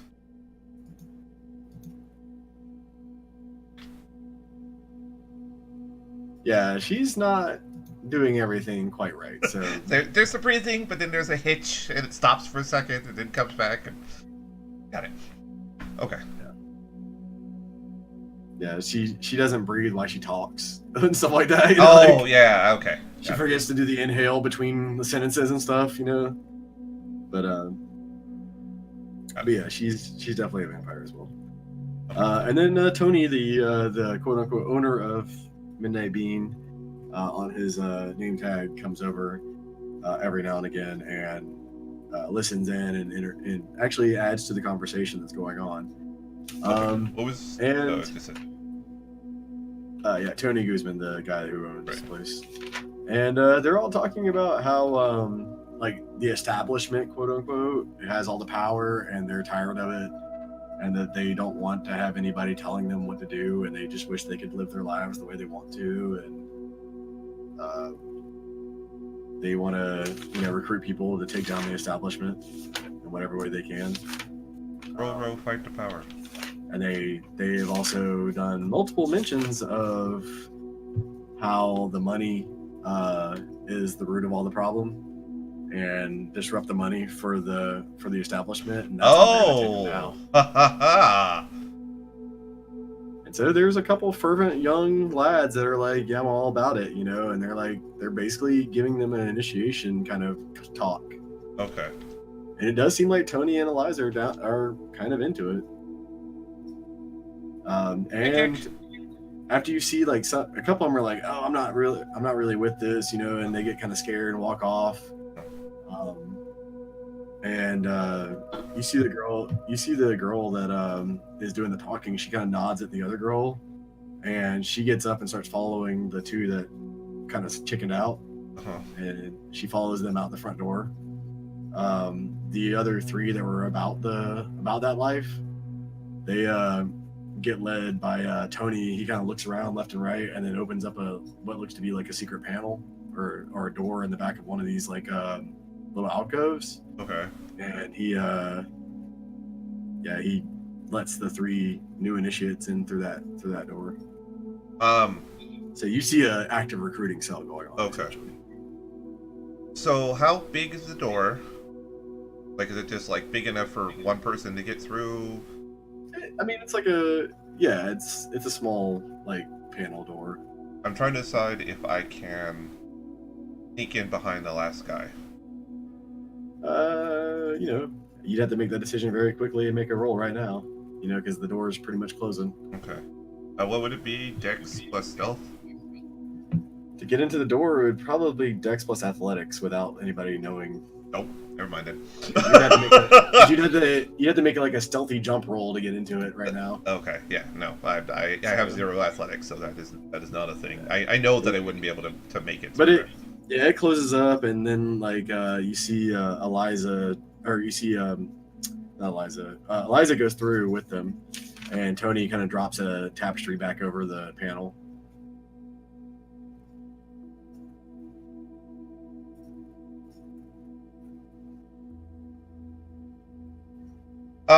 Okay, so I'll make note of which alcove that was. Sure, yeah, it's very easy to remember. Right. And then I'm just gonna sort of do a quick walk around and make sure nobody else is having that, any other conversations in that vein. It all seems to be pretty mundane. There are actually several mortals having low key, nothing like outwardly like I'm gonna kill like this person or I'm doing anything, but it definitely seems like there are several mortals or ghouls or other people here that have already been initiated, and they're just kind of talking about those ideals. Okay.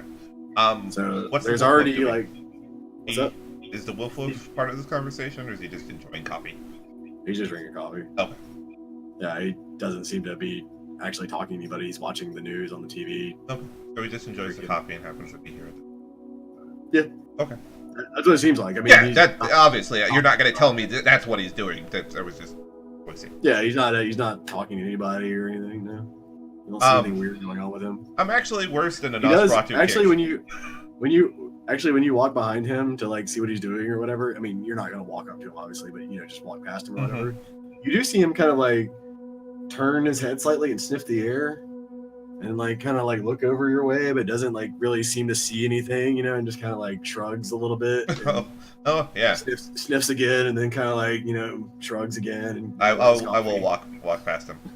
Yeah. I mean, farther away. Actually, I sort of want to get a feel of everybody's, like, look at their faces as I'm walking around. You know what? They probably don't notice. It's just funny thinking about there's this weird, icky feeling that just, like, moves around the room. Yeah, because you have the eerie presence. That's why I said when you walk past him, he's like, huh? What is that? Well, he's a child guy, so like it's okay. It's like really, really weird to him. Yeah. Yeah. You're unnatural. What is that?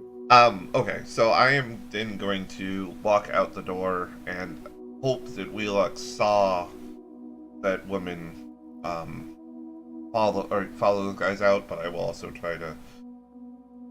God, problem is I have to sit here and wait for the door to open now. Make a perception and alertness roll. No, see if you notice or not. Yeah, let's see. Any way that I can. Make the door open. Yeah, you're good. No, you're good. Yeah, no, that's fine. Yeah, you noticed one of the people that you saw as a vampire walk out behind two other people that were mortals. I'll follow on foot. And no, I mean, you don't have to even get out of the car. They walked around the edge of the. They walked around the edge of the building and lit up a cigarette. The edge of the building, the back of the building has like a little like courtyard in it that people drink coffee and stuff in. like almost like a beer garden, but more like a coffee garden. Um, and then there's like train tracks, and then there's like some housing behind it.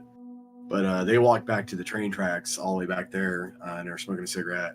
And you see her like, it looks like she's stalking them, like predator prey sort of thing. Like she might be trying to feed or whatever. I'm turn on my camera on the cell phone and start recording and follow. Okay, yeah, no problem. Yeah, she's walking toward them, and then uh, she's like crouched down behind like a dumpster, and they're on the other side of it. Mm-hmm. Are you just gonna watch what happens? Yep. Okay, no problem. The program is roll20.net kick. But she kind of moves around to the other side, and as they turn, and she waits for a moment, and then with celerity, she kind of pops off and grabs them by the mouths and jumps over to the other side of the train tracks and disappears over the berm, like over How the hill. fast is she? She was moving pretty fast. Okay, I'll follow slowly behind. I mean, you're not sure because you're not a place, celerity kind of user, so it's a little weird, but yeah, she seemed to be pretty the fast. last place I saw them. She's not like Leslie fast, but she's pretty fast. Yeah, that's what I was worried about, actually. No, she's not anywhere near Leslie fast. No. Okay. So you're gonna go over that way, and Yep. I'm not popping anything, I'm just walking and power goggles on, recording, going.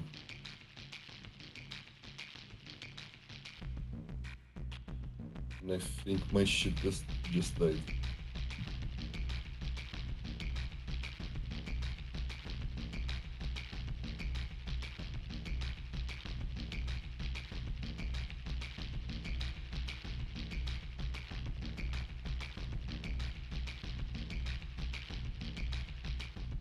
I think I'm back. You are. Back. Okay. Can you guys hear me? Yep. Nope. Okay. Oh, it seems Cros's internet went out also. I guess Discord was fucking. No, it was Discord, yeah.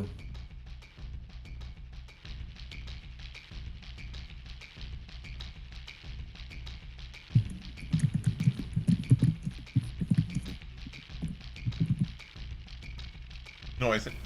Yeah, but Cros's internet went out also. Oh, fuck, that sucks.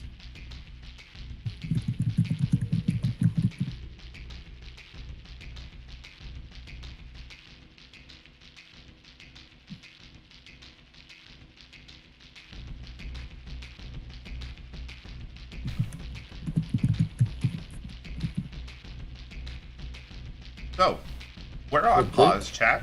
If you have any questions about anything that's going on, now would be the perfect time to ask them, and I will be free to respond as quickly as possible.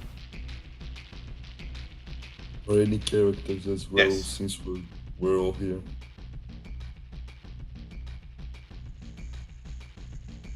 Thank God for Obfuscate, exactly.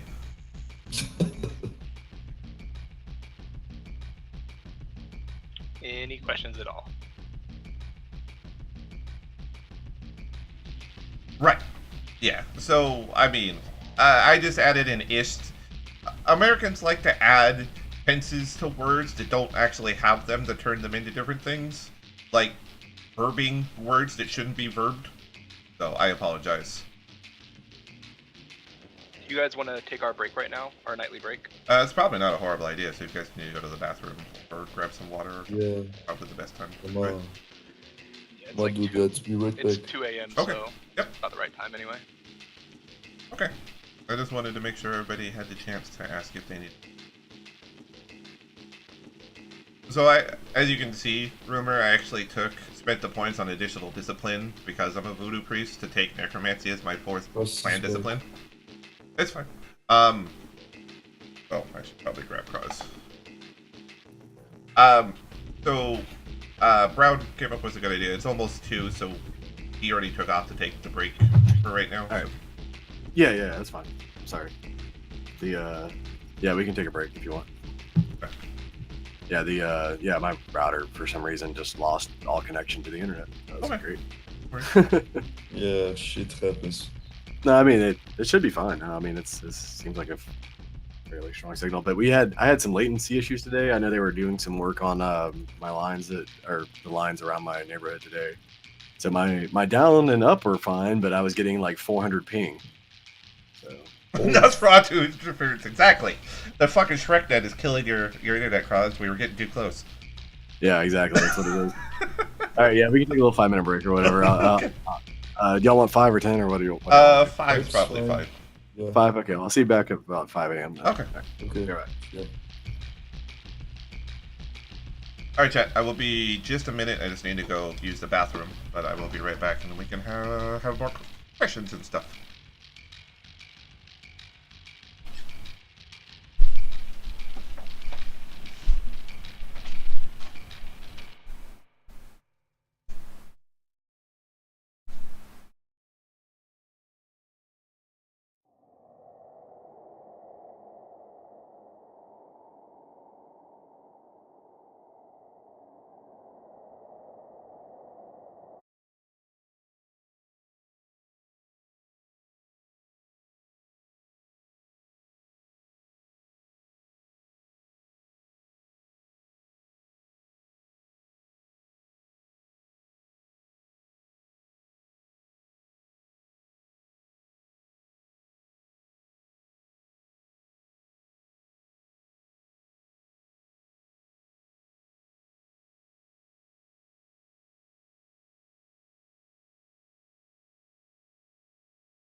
but you know. Right. That's just a minor detail. But you know, a deputy did ask you to go, so you know, Yup, gray He area. did totally ask me to go.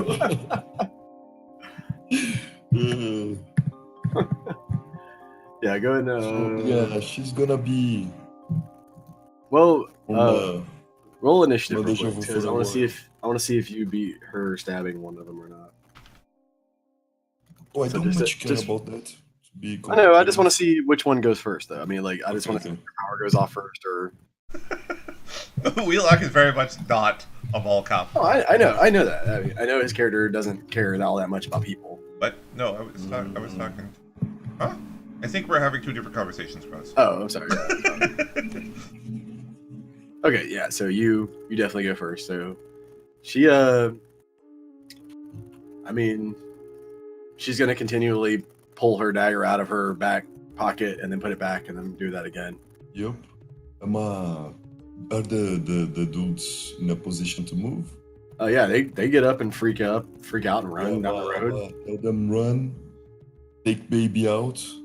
Mhm. Pump strength and go murder her. Okay. She You know what? I'ma pump my celerity thingy. okay. She got. All right. So.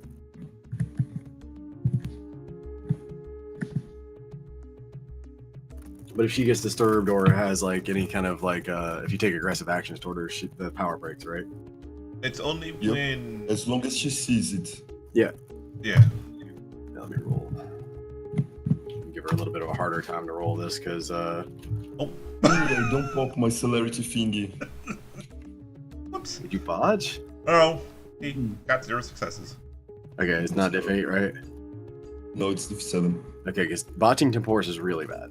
Yeah. It's like really bad. Yeah, you No, sort it's of real implode. bad. It could not It's automatically, but it could happen. Right. That is one thing that could happen. Well, if you try to use that one ability while using celerity, you explode. Well, that yeah. Okay, well she does see it coming, so she is going to defend herself, which I'm sure you're happy to hear. Yup, pretty much. Yep, I figured as much. So since she's defending herself, comes a No, fight and not a murder. I mean, Go ahead and go ahead and roll to hit. It's 5. Alright. She'll roll to dodge. Alright, she got no successes. It's 4 plus 3 plus 1. It's your strength plus your weapons damage, Okay, plus 3 plus 3. It's your potence and all that.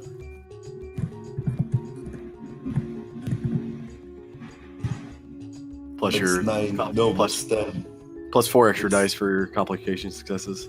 Yeah, that's 10 successes. Alright. And is that just lethal damage? No, that's baby. It's egg. Oh, okay. Alright. Then she turns into a puff of ash. wow. I go, yay, and turn off the recording, pick up I some mean, ash. she didn't have fortitude or anything, man. Like, she's Yup, Oh, wait, did you deal ag damage to vampires? yup. I thought Yeah, it was only to it's- werewolves. It's, Oh, it's it's, my sword. His It's sword a does vibro that, sword. yeah. It had that vibro upgrade on it that did ag to everything, pretty much. I pick up some ash, put on a little vial thingy, and Okay. go back to the car. There are two Alright. people just saw you murder somebody and them turn into No, ash. they ran like hell. Did they? They ran like fucking hell. Okay. No, he made sure they were running off in the opposite direction. I didn't before hear he that did part. anything. All I heard was the Yeah, combat. they ran off in the down the road. I said, Okay. and they were booking it as fast as they could because they just had a knife pulled on them. So Yep. So they just thought it was some crazy lady that wanted to kill them for their wallet, and I came Pretty and much. saved them. Got it. Mhm. Maybe for a while. I mean, they did get picked up by their jaws, jumped over a train track, and then landed, and then the knife got pulled. But That's all, conjecture How by far crazy are people they? that, were had their lives in danger, and And everything we're seems drinking probably hallucinogenic things at a hippie coffee shop. probably. You're Easily covered. definitely on that. Definitely. Um, So I'm currently sitting How in the far are coffee they? shop waiting for the door to open. Can I see the dudes running after I kill the bitch? roll. Give me even. Tell me even or odd. Odd. Yes, you can see them barely turning a corner down the road. Do I want to murder 2 human beings? No, you do not. Because it's got to be hard Tell me enough to even get... or odd. Honestly, it's not worth your time. Okay, I'll just fuck off then. I mean, I'll go I back can to just the- imagine Leo looking at this conundrum and like, do I really want to chase after them and put all this effort into it? Nah. Yeah. Nah. I just walk back, put baby back on the shift, walk back. Yep. You actually this is gonna be fun. So you do that outside of Wheelock and do that. Wow. So inside the coffee shop, you see Tony double over and start crying blood tears in the middle of the coffee shop. Oh, fuck! She was bloodbound to him! Shit. Ah! Whenever something else happens. Yeah. So he doubles over and you see him grab his eyes and he's like, he looks like he is in the most agonizing sadness that could possibly be possible right now. It's fine. And you see him start to you see blood coming between his fingers as he's like just wailing and crying, and he's the owner of this place. Right. So it's making a big scene. I'm currently invisible. Yes, you are. I can't do anything. Real quick, a couple of the employees and that were ghouls come over and grab him real quick and take him into the back. But he is like, you've heard pain and anguish before in people's voices, Right. and this is like dead loved ones and all that stuff. this is like real bad. This is the most primordial version of pain and loss that you can possibly feel. That's the thing. Yeah. Okay. You don't know why that happened. And it just was like a switch, right? Just Yeah, he was walking around, and all of a sudden, you just saw it in his face. Like he almost like got hit over the front of the head with a 2x4 of sadness, okay. and emptiness and loss. Just came over him. But yeah, they quickly usher him through a set of like double doors in the back, and he's just wailing and saying, "She's gone, she's gone, she's gone," and just wailing and wailing. So I'm assuming this was Eliza Salazar, yes? I mean, you don't know. Well, no, that walked outside. Yes, Okay. that was Eliza that walked outside. Okay. Vilify. Yeah, there was a little bit of a bond there. Yeah, just a small one. Well, I'm still... But other than that, nothing else weird happens because that is kind of takes over all the conversation. Right. Yeah, so now everybody's sitting there talking. What? Yeah, exactly. There's a lot of rumor and conjecture going around, but nothing, concrete or whatever. When I get to the car, I must start honking like I did back at the island. Yep. Well, you hear the bat call or the cat call. Yeah, honking of the horn. I am going to stare holes at Wheelock, invisible, through the window, because I can't randomly open the door and have the door just open. I keep honking instead screaming.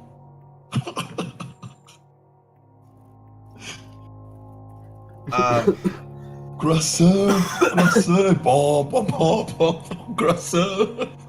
We do have a masquerade to uphold. Yes. What does croissant mean while some crazy motherfucker is honking a horn? Oh, you're too insane. Just get the fuck out of there, dude.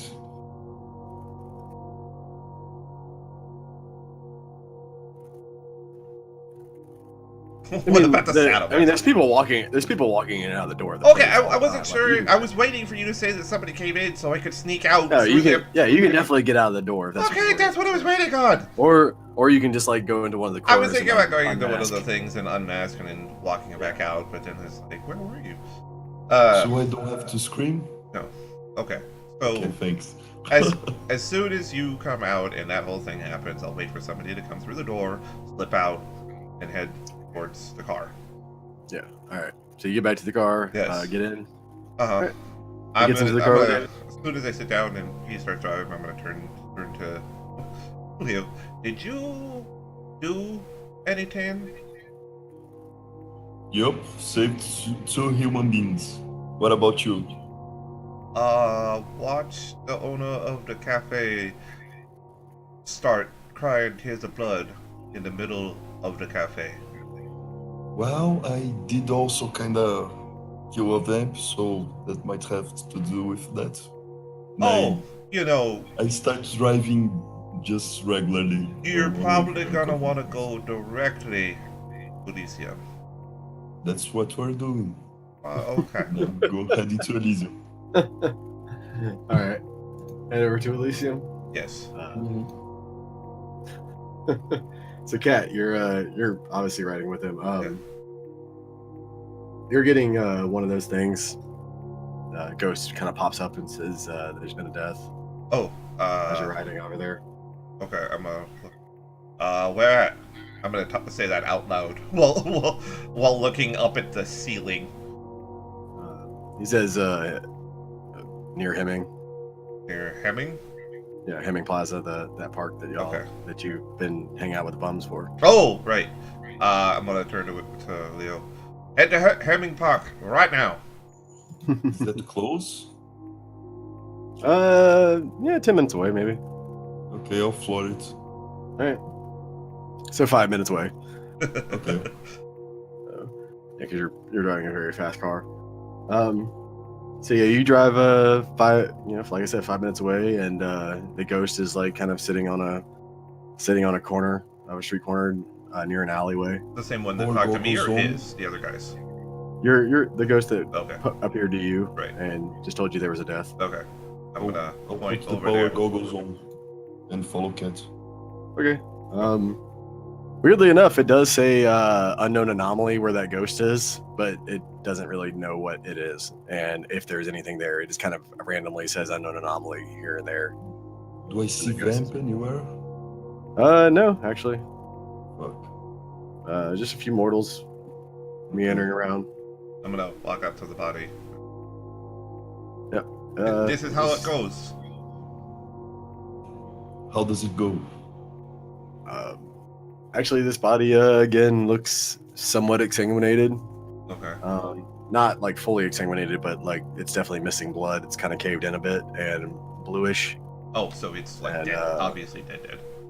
Yeah, yeah. Okay. And yeah, it looks like there's been some blood loss, but there's no obvious wounds on it. Right. But they are dead.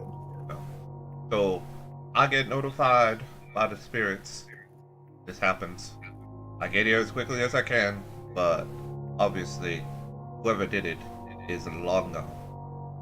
I'ma put the power goggles on him. Is that the spirit, the unknown anomaly? I'll point to it. Yeah, it seems to be in the same place. I mean, yeah, I guess. Here and there, it blops in and out. It's just like unknown anomaly, and then it kind of goes away. And then, but that's definitely where this when the wraith gets near you, that's what happens. Okay. Yeah, the goggles. that's him. I'll put them back on, and if anything else happens, tell it to tell me so I can follow it But faster than you. what is You it? won't be able to talk to Am him. I faster than a car? What, the spirit? Absolutely. Yeah. Yeah, they don't really have to move in any particular way. They They can kind just sort of be there. appear. Yeah, yeah. This is what? I mean, it's modern nights, but it's what, early 2000s or Russ? 2013. Yeah, yeah. Okay. Early teens ish.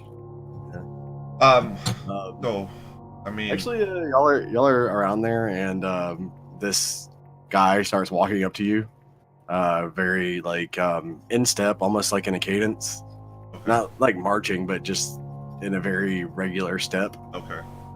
Almost too regular for Oh. anything normal to be happening. But he kind of walks up to you without stopping or saying anything, and with a very blank expression on his face, and stands there next to y'all. Slowly looks down at the corpse with a wide open, expressionless face, and then ratchets his neck back up to you and looks at y'all, and then drops its eyes back down to the corpse. What? And then it looks like it's trying to talk, but like parts of its mouth are falling out. Okay. It's like got I was rotten about to parts say, falling I rolled out. 8 plus occult, 4 successes. I'm assuming this is shambling hordes. Yes. Yeah, it's one of the zombies that Yeah. Hila has running around. Okay. It's trying to talk, but it's missing parts to do that, so it's just kind of coughing up little bits of junk. Yeah. On the ground. Right? I'll give it a stick. I'm Put gonna a stick turn- on its hand. I'm gonna look at it. I assume she's nearby. Can you lead us there? He kind of turns around and starts shambling, and well, not even shambling, just like walking in a very stiff cadence off Right. in a direction. Sort of like a wooden soldier from It- Nutcracker. She That's she right. just interrupts the walking off. She's like, "No need for that. I'm here. Oh, okay. I was on my way. I I- just figured I'd send somebody to. I thought it could. I didn't know it was so well. I'll retire that one." Yeah. It is missing a bit, yeah. Yeah. So, I assume you have scouts out watching the city also? A few. I haven't been able to really dig in, as it were, so far. But I am Getting working on along it. can have its advantages, yeah? Uh-huh. This is going to be this constant fight back and forth between the two of us. It's actually sort of cool. She's like, uh-huh. So, did you happen to get any more info about this? I just got here. I had my guys on lookout duty as well. I see you have a few scouts yourself. Yes. She kind of just smiles. And well, let's take this back for interrogation, shall we? Probably the best of ideas. She turns around and says, "I'm sure the big guy can grab it." Well, She kind of motions at you, Wheelock. well, I mean, Brent. there is Close a the little door bit to of the car. tact that's sort of got to go along with it. Picking up a dead body and just sling it over a shoulder ain't gonna go well. I might just throw the body on the back seat while they're doing the thing, and I like him, she says. I don't. He's just down to business. I mean, there's no police officers around. I'ma drive up to them. You know they so take what's it? at least like 4 or 5 hours to come to a bum's death. You know that. Yeah, but and there is a little. This isn't a conversation for here or there. You see a cat. You see a white corners van pull around the corner. Shit. Okay, we gotta go.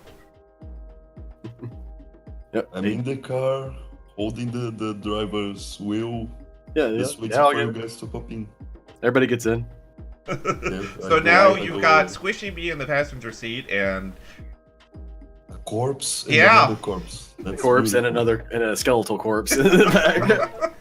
And I did turn off my nose because yes, fuck you. And you see that white corner van pull up to the area where the corpse was, and young dude gets out and starts looking around with a clipboard. You so guys want me to get that one as well? well, so I'm gonna say it now that we're in the car. That is the same guy that shows up every single time one of these guys drops dead. Mhm. Like So do within you 5 guys- minutes. Do you guys want me to get the driver as well? What are you gonna do? Kidnap him? Slap the shit out of him and put him in the car? Now Kat, you have had interaction with him. He is definitely mortal, and he seems to be not really into much knowledge.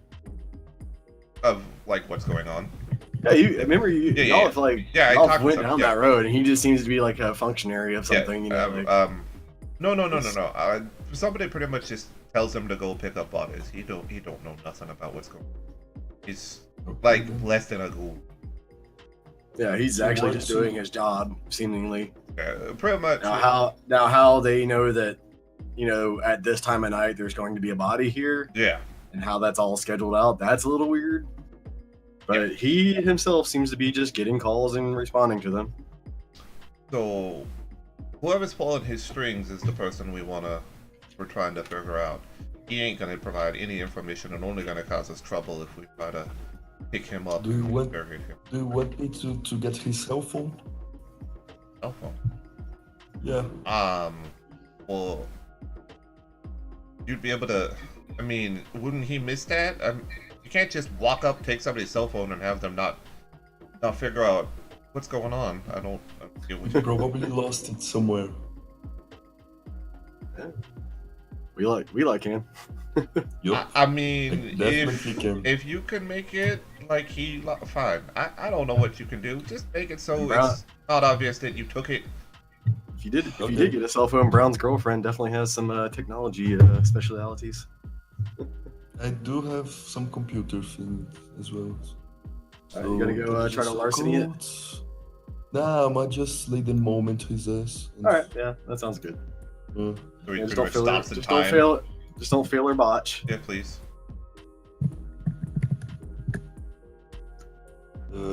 Is he mad at stuff or anything? He's confused. Probably a 6 then, right?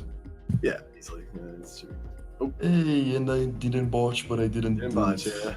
yeah. We look. I'ma do the deja vu thing. Okay. He's getting awfully close, isn't he, Cat? You're Oh right my next to god. him. Yeah, okay, so he Alright. deja vus, I grab the phone and fuck off. Yeah, no problem. All right, so you get in the car, drive off. You got his phone. And then I snap him out of it. Yeah, he just continues looking around for the body, and then walks back out, and then kind of goes for a cell phone, and kind of like, oh man, and then goes back over to the truck and starts looking in it for it.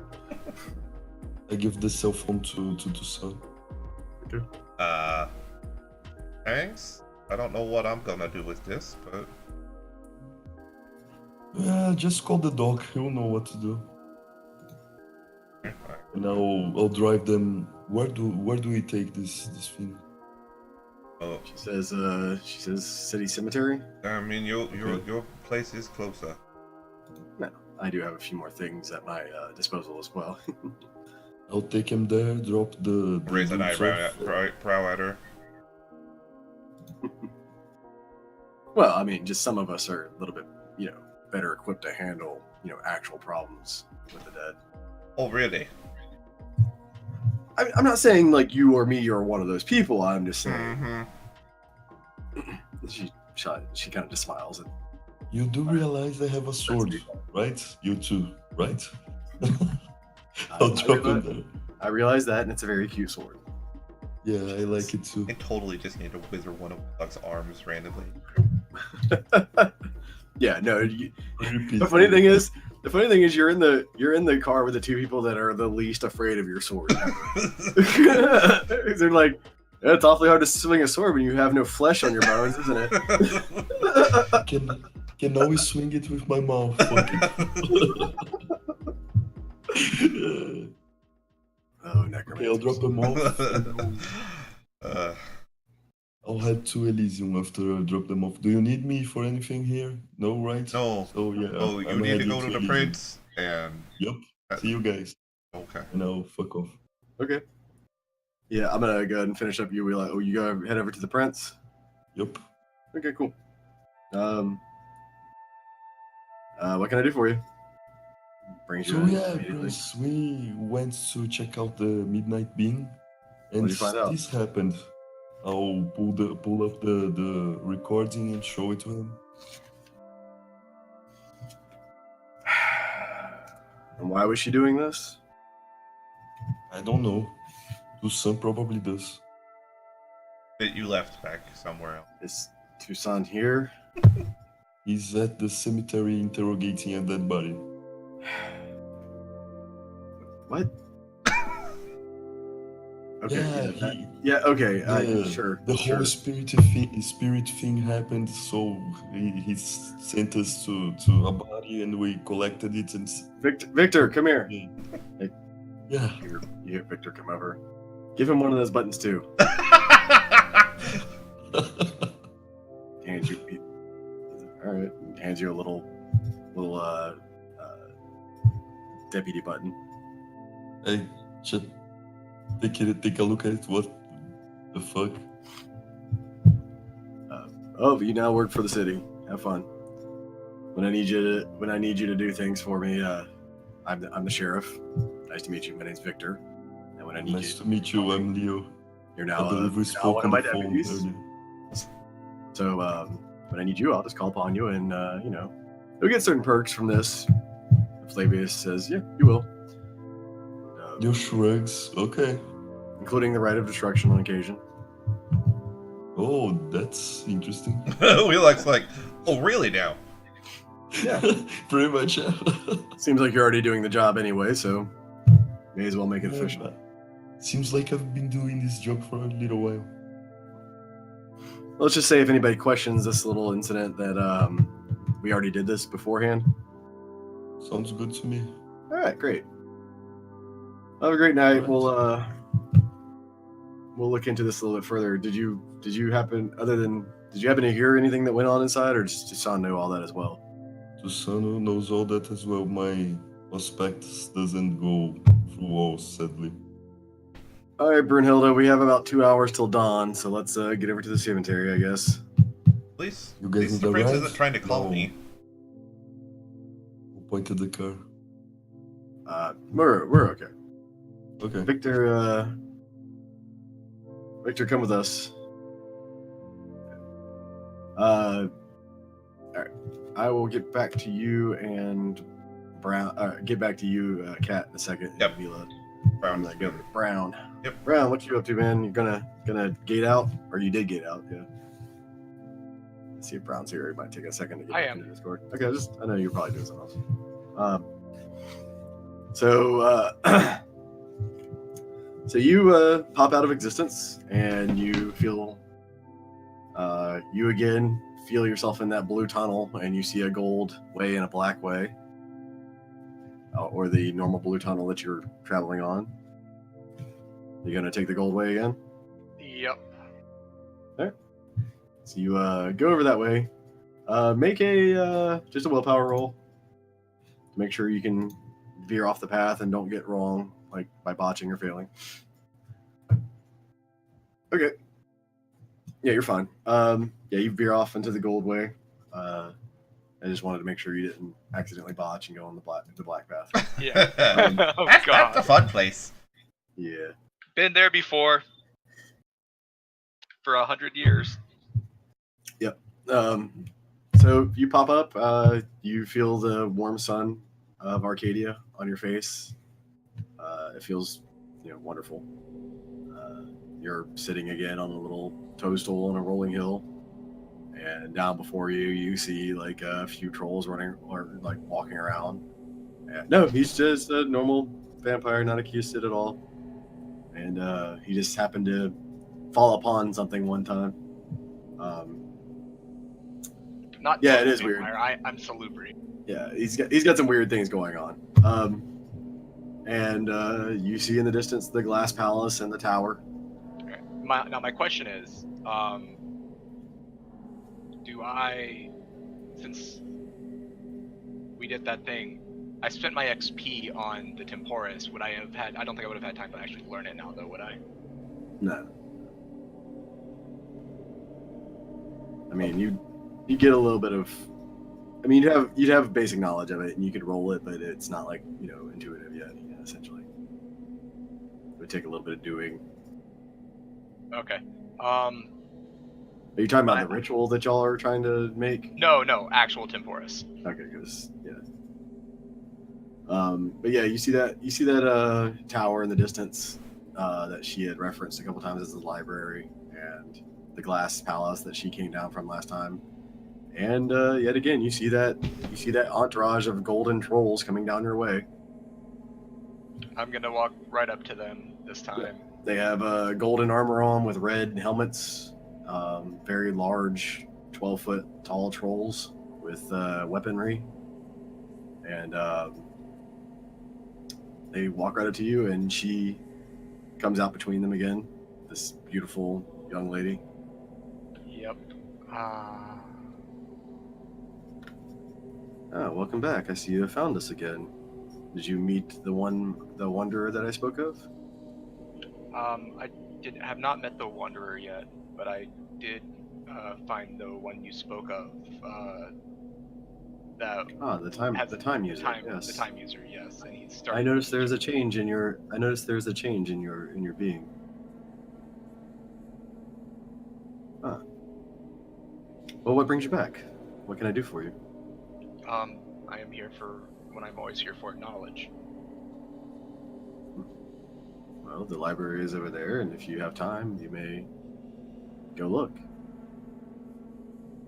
And she kind of nods over toward that tower in the distance that seems infinitely far away, but infinitely close at the same time. Yeah. Well, I thank you for that. And I'm gonna start heading for the tower. Okay. Keeping an eye on, keeping track of time, like how much time is happening here compared to how much time is happening back in. How are you doing that? You got a pocket watch or something? You got a pocket watch or something like that? That's why I thought Temporis would work. Yeah. Time doesn't seem to really be doing much here at all, as far as time is concerned. You don't really have a connection to that at all here. It doesn't seem like. So if I have I have a watch, but Uh-huh. if I have a watch on, would that You keep track of time? It goes backwards and it jumps forward a No, day. you look at your watch and it seems to be stopped, and then you put it down. You look at your watch again, and it stopped, but on a different time. Oh, it's one of those Okay. things that it changes due to the observer. Okay, I'm gonna head to the library as fast as I can. Okay, you start running toward the library. You're running over hills and hills and hills and hills, and it seems to be getting closer, but at the same time seems to be really far away. Almost as far as the moon that's right behind it. What do I see around me? Just hills. There's a glass palace in the distance. There's a tower in the distance. The moon behind it. Some trees behind you.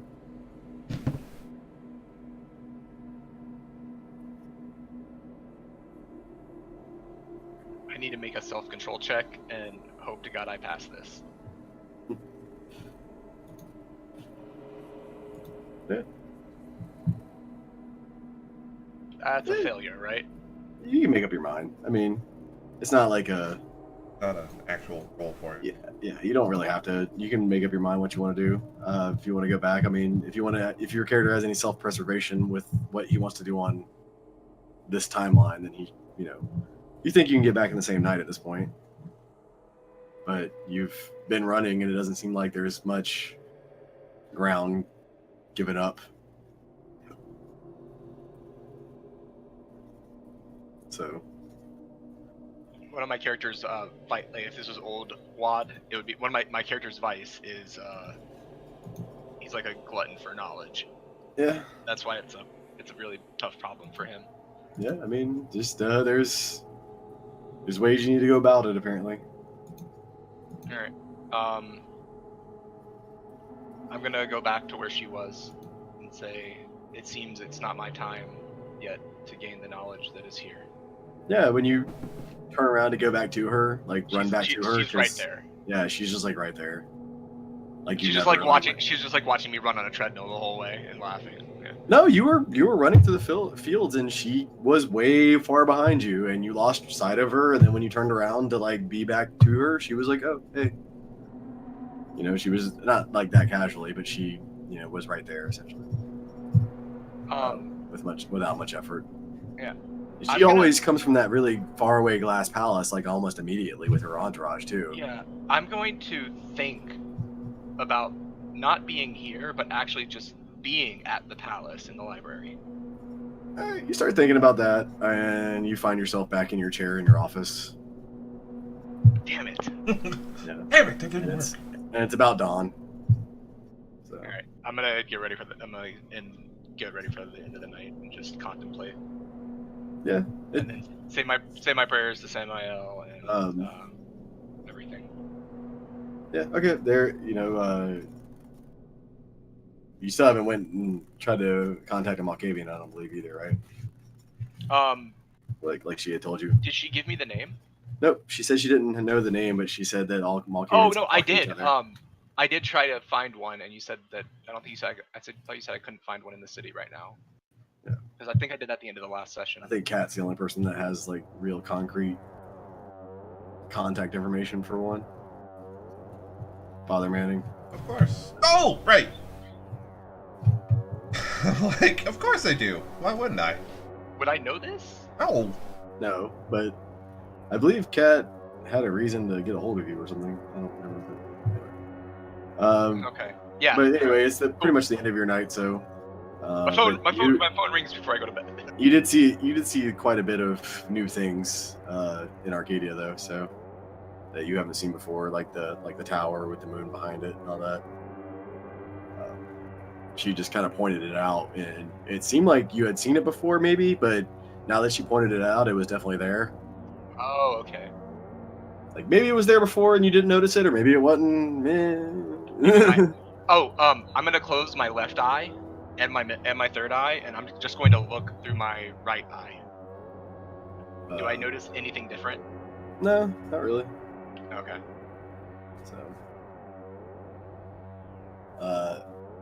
So Kat, Yes. you and Mila are chilling out. Yep. Got a body. with a dead body. Yep. So how do you want to go about this? Your way or my way? She picks up a small whip and she cracks it one time. She smiles. Well, being as this is your area, I allow you the honor. Unkind for me otherwise. She kind of tosses you the whip and she says, "I won't be needing that. Useless." Oh, good. Catch it, spoil it up, and set it on the ground. She goes over and she. Do you wanna help? You do some help. Go. Might learn a thing or two in the process if you'd like. She says, "Bring me that tome over there." And there's some old dusty tomes. She brings you over and she starts having you help her assemble some components. Okay.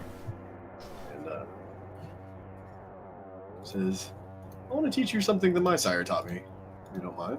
I'm always. You may use it or you may not." It all depends on what about it does. She starts winding a brass coil of wire around a little chicken bone again. Oh, that's that spirit trap thing. Mm-hmm. Would you like to learn it? If you do, I'll be happy to show it to you.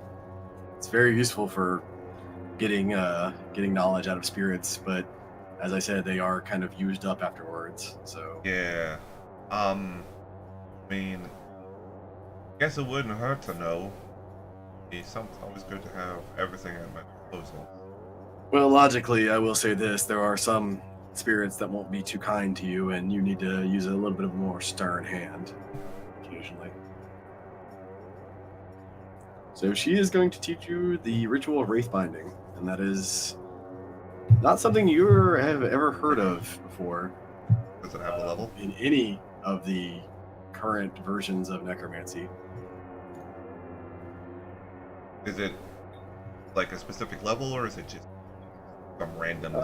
It is a rank 4 ritual, and it basically will allow you to command a spirit for amount of basically the amount of turns or commands equal to the amount of successes you get. Okay. On a basically just a standard necromancy roll, difficulty 8. Okay. But yeah, she will help you teach that, Okay. and when you command it, they can answer questions for you or do simple tasks. Mhm. on the other side of the shroud, but they can't affect the normal realm unless they have the specific wraith power poltergeist. Oh, okay. So- So it's sort of like shambling hordes for ghosts. Yeah, but once they have done the amount of time, they pretty much pass on. Oh, okay. Yeah, so All right. but pass on is a loose term because you have a knowledge of necromancy, you definitely know that it's not going to be the most comfortable passing of on. Right. This is a very like blunt way to shove them into Nyx, essentially. Fantastic. So pretty much only for the most heinous of spirits for myself. Yeah, she seems to use this pretty Well, often, she's too. a harbinger of skulls. I'm not surprised. Actually, roll intelligence and occult.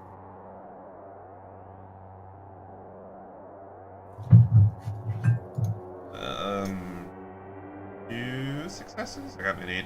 Fine. Yeah, that was not a harbinger of skulls ritual at all, or even close. That was some straight up like old school necromancy shiz. Okay, so she's actually a Cappadocian pretending to be a harbinger of skulls. Fancy. Yep, that was some straight up Mortis shiz. Hey, so I just learned Mortis stuff. Awesome. But, you know, Well, just a Mortis that's player. I just know that she's not being. yeah, it's some other kind of necromancy Right. that is. But it does seem almost easier to do, like more intuitive or more connected to the shroud Uh-huh. than even your magic is. I mean, it just seems way older and just more fluid and refined. Right, the is more what I would natural like to say. form of necromancy. Right. Got So Okay. even though you feel kind of icky about doing it to the ghost, Mhm. it seems very easy for you to do. I mean, it's like, oh, this seems almost natural to do to ghosts. Oh, okay, I see. It's the dark side of necromancy. Yeah, like I said before. that Like I said phrase in before, itself. if you had humanity, if you have kind of like humanity for ghosts, then she does not at all. So, Right. but yeah, she will teach you that, and she's going to then she's going to turn over to the corpse, and she's going to start waving the bone. I think Cross's internet just died again. Yup, That's what it sounds looks like. like it. Fuck.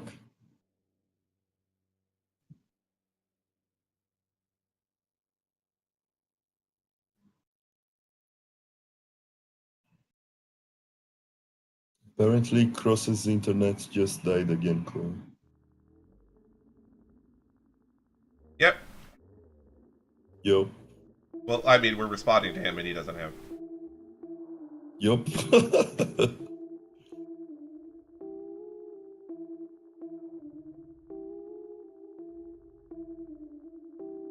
And Chicken's just being chicken. When isn't he? Yeah, that's true.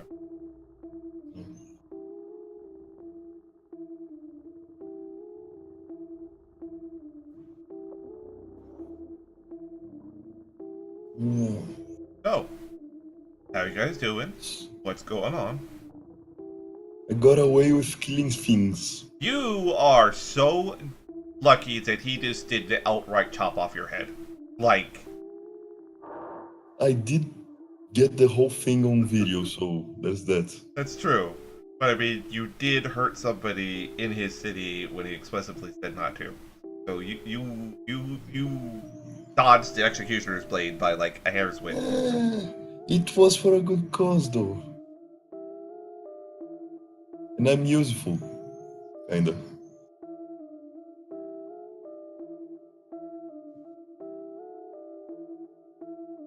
You will find out, remember, that Chicken has an absurd fetish for everything Elder Scrolls.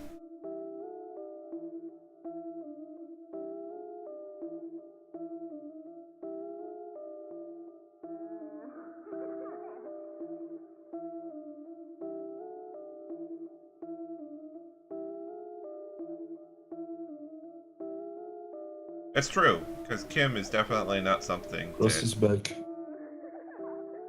Okay.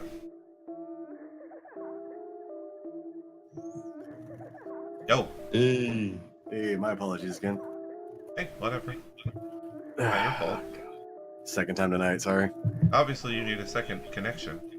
Something, I don't know. My connection's never been this bad though. It's always been pretty solid. I was just Um, remembering when the new raid launched in Destiny 2, and one of the people that I was watching do the Pride for World First had 2 connections because one of them went down, so he had a second one backup to be able to use in case that happened.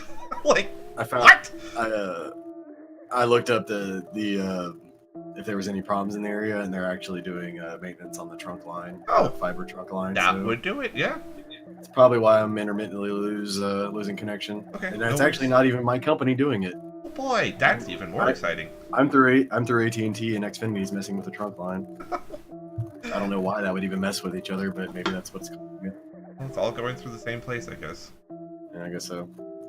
Anyway, she does the ritual for you, and the spirit pops up and says, "What may I do for you?" She says, "You can take this one if you want." I'm gonna say She tosses you the bone, and it turns over to you and looks at you. You just found out something kind of interesting about this ritual too. what? The bone is where who controls the bone controls the spirit. Yep. Yeah. This is gonna be difficult because it's not my normal type of thing. And when you grab the bone, Uh-huh. you didn't activate Shroud Sight or anything, but you can see and talk to the thing. Oh. Also, it actually pulls it into the material plane. Huh. No, it doesn't. But the bone allows me to see. Yep. Okay. But only it. You're not actually looking across the shroud. You just see an outline of it specifically, and you can talk to it. Yep. Did you see who killed you? No. I was attacked from behind, bitten, and that's all I know. So you were bitten, Yes. and you felt all your blood being taken? I do not know. Did you hear anything before being bitten? No. It was extremely silent. It unnaturally so? I heard the sounds of the street, but Oh, that's it. No footsteps, no okay. anything else other than just pain in my neck, sharp pain like someone was biting me, and I heard, I mean, I could tell it was someone biting me because I felt a mouth, but Right. then I passed out. That's all I know. It Could you felt smell great. anything? It felt great for a minute. Yeah, That's all I know. it will do that. Could you smell anything? No, other than the smells of the street, it didn't smell out of the ordinary. Possibly, I don't know, possibly a perfume or a cologne or something, but I'm not sure.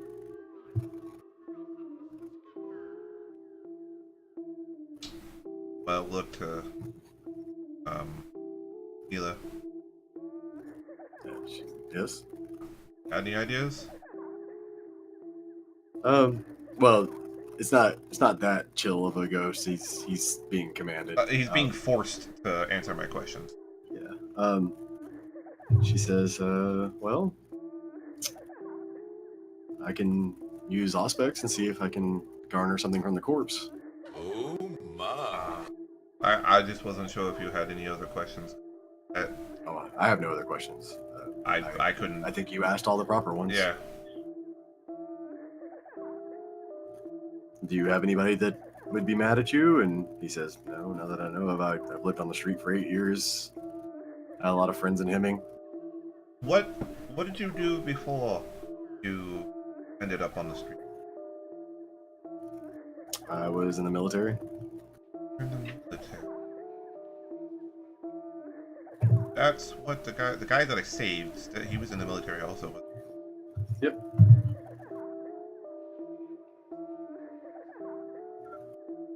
Yeah, I did 2 tours in Gulf. came back, was deemed insane, PTSD, and couldn't get a job. So I ended up on the street. That's where I've been. Guess I'm here now, and Oh. I thought this would be different. Well, I mean, we are going to pass on here, so it should be better, hopefully. Oh, good. I'm glad I'm going to pass on. God, I cringe slightly at that. Yeah. Then you see the basically the scene from Indiana Jones where the guy drinks the Oh God, the really? chalice. Fuck! Yeah. As he kind of melts and gets sucked into the bone. I'm gonna fucking With a lot of shrieking and bad stuff happening. right. I'm And gonna toss. You know, when you see something gross or pick up something gross and you like just sort of drop it and toss it to the ground. I'm gonna do that to the phone. Yep. Okay. She says you can reuse that if you want. No, that. Ugh. There's no use in wasting good spell components here.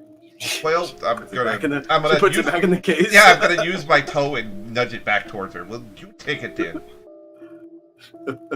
Yeah, you see him get pulled by a bunch of screaming souls and a scythe into Nyx.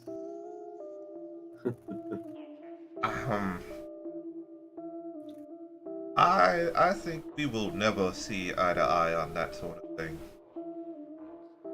He's where he belongs now. Sure. Carol will love that. What are you on? First names basis with this guy? I mean, no, but I know his name. Or at least, I was told that was his name. Okay, so He's the ferryman of the dead. They don't teach you this wherever you learn your necromancy from? I'm gonna stare blankly at her and turn this over up my head. She kind of gestures Italian at you. What? She gestures with her hand in Italian at you. No. No, they do not. Huh. So things have changed. Anyway, it seems this whole there was another guy that I found before he actually died, able to bring him back, actually have a full conversation with him. He also was in the military. Oh. So that may be a connecting thread. Where is there a place where these military men congregate? I don't know. I haven't had anything to do with the military since the French Revolution. I have no idea. That's well outside of my sphere of influence. But I'm sure somebody would have to know. Now, you mentioned something about being able to see something with the corpse? Yes, I don't do. Let me go over here and see what I can see. She goes over to the corpse and just closes her eyes and touches it for a second. See if she gets. Oh, that's not good. A little bit. She can't garner much. Well, it definitely died of a bite, and definitely was a kiss. I can tell that. Let me see here. She says the bite was here. Let's see if we can get anything off of it. And she takes the skin and actually pulls it or cuts it off and goes down to her starts going down to her lab. And she starts doing some weird alchemical shit. Like old school alchemy with it, like dissolving it in acid, and she starts doing adding some other chemicals to it. What are you? Do you ask her that out loud? Well, I sort of whisper that quietly. I'm sure she'll hear it, but I'm just utterly flabbergasted. Very similar to you. Oh, I've been asleep for a while. I'm sorry. I didn't mean to speak that out loud. It's not a problem. Quite the culture shock I understand recently. that this way is not very familiar anymore, but like I said, I've not really acclimated myself to the modern way of doing things. As long as it gets us the answers we are looking for, I guess. Yeah, However, the vial starts changing different colors, and she starts looking through a tome of different symbols and things of that nature, and she says, "Well, it's a Malkavian doing it. I can't really tell you much else, but there's definitely some traces of Malkavian presence on it." really, there's not a whole lot of them about in the city anymore. Oh, is that right? Usually Malkavians are quite prevalent in cities, especially Camarilla cities. Well, as you've seen, this ain't really a camp city no more. I thought it was very recently, though. Correct. Oh, true, but So I figured the indigenous population would be heavier in the Malkavian realm. this new prince coming in scattered a whole bunch of people. I've heard that's the way Flavius does things when he gets in. Kind of disrupts things so he can be the most powerful thing because he's the only one that knows what's going on. Whatever. That's why I just stay in my little box here, and she kind of just points at the walls of the cemetery. I will tell you now, that is something that does not work. What? Nobody comes here. Yeah. I haven't been bothered at all since I moved here. And I live on an island, and I've had more passerbyers than I have in the past 20 years down in Louisiana. Oh, you can stay here with me if you want. No one really comes here. She kind of smiles real big. You just I can always use a research assistant partner. Hmm? She says, I can always use a research assistant partner. Uh-huh. As I've said before, our versions of the dark arts, as it were, are vastly different, and I prefer to keep mine to me and you to yours. Do you know of any Malkavians that you could speak to this evening? To maybe I do have lead us down the right track? I know he's a yes. There is one that I can get a hold of, and see what he has to say on that. He should know where all of his clan mates are. He seems to be he's a priest of all things. Weirdest sort of thing. It's coming from a priest.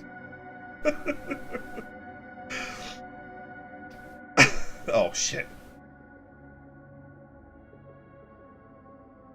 That's fine.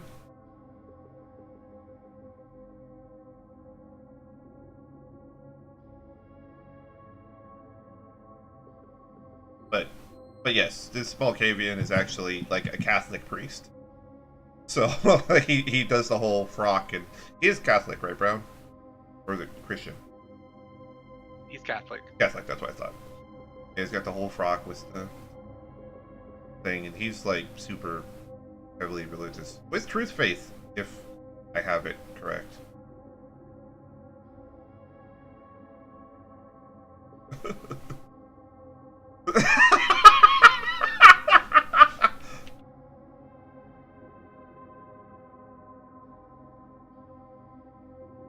Must be cold.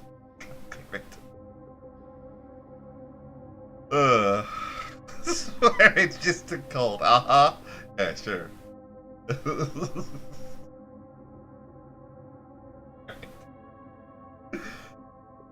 Oh shit.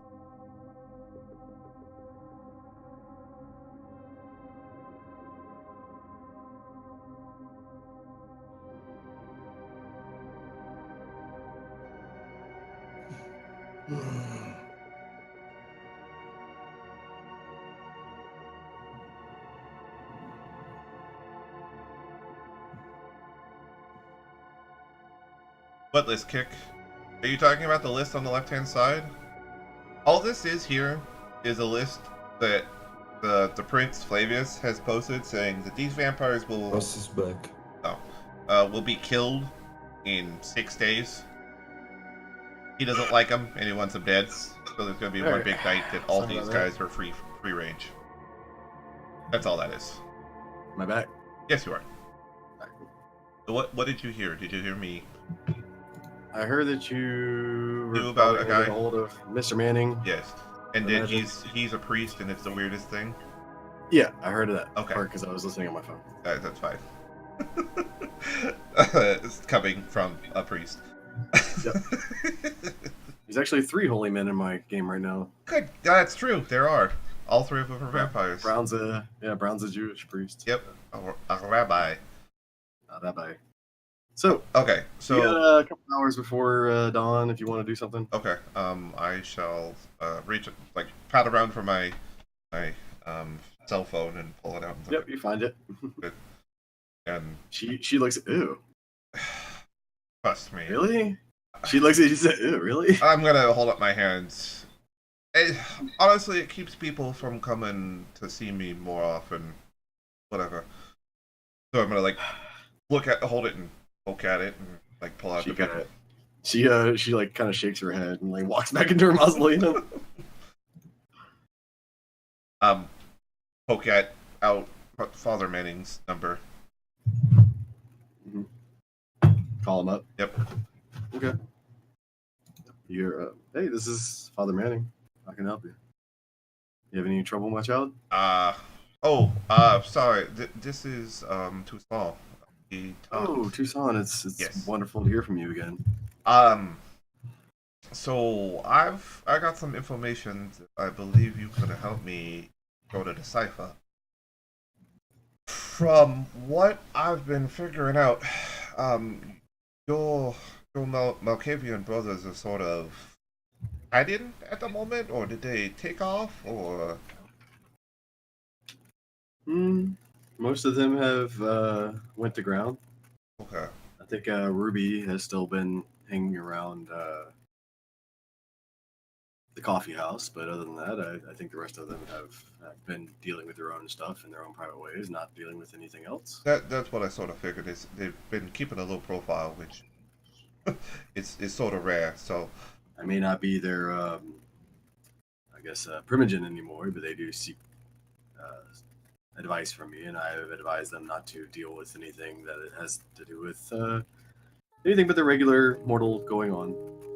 that's probably the best for right now. But I figured you'd be the best source of information because you've heard about this string of photos through the homeless population, yeah? Of course. Well, I'm not completely happy about it, and I've also been looking into it.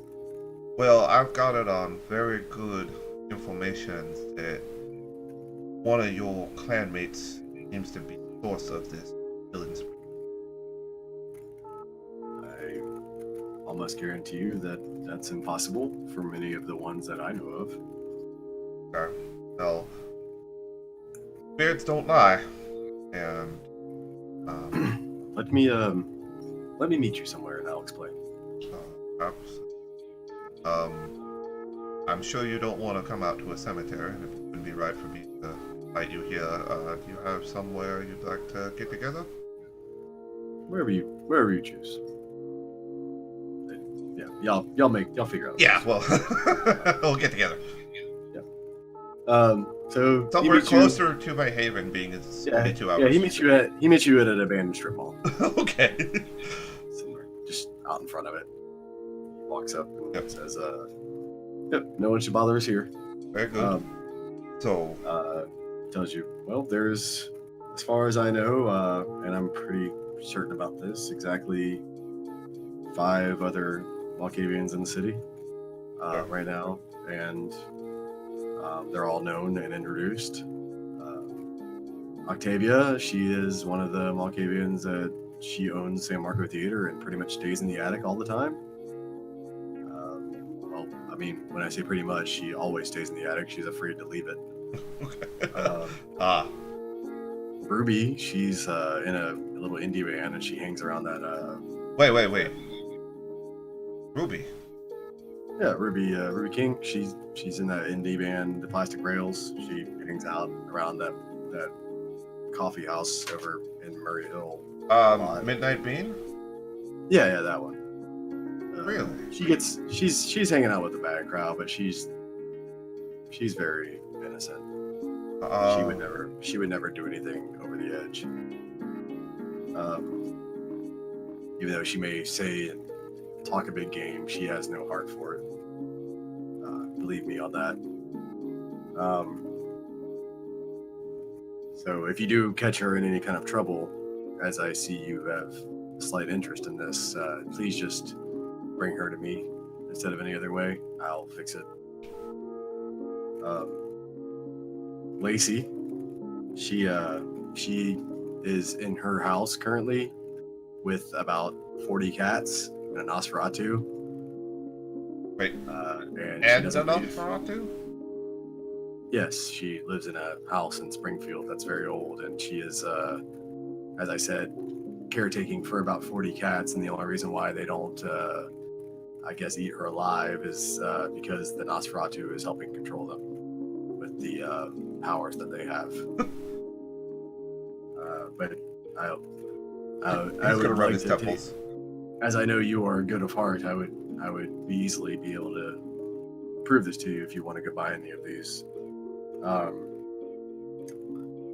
Bill Lester, he's a man down to the south. He lives down in the Green Cove Springs. He doesn't ever come up here. He stays in the woods. And as far as I know, he still thinks he's part of the Southern Army, and is getting ready for the North to attack. So I don't think he's the person you're looking for. And then, of course, you've met young Peter. Right. Speaking of, he should be doing a bit better, yeah? Yes, but he's not found the will to talk yet. But not being hounded like you will. But that is pretty much the list of Malkavians that I know of in the city.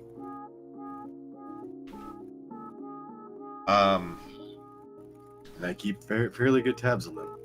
Well, I do appreciate it. So either it is one of the 5, which it very, very well could be, or there is a rogue Malkavian running around causing havoc. There's not. He looks at you very, surely and just says, there's not. Well, I appreciate that, and I'm glad that you are so confident, but unfortunately that sheds more blame onto one of the 5. Well, if it is one of the 5, and if that's what you're sure of, then so be it. But I'm very sure that they're the only Malkavians in the area.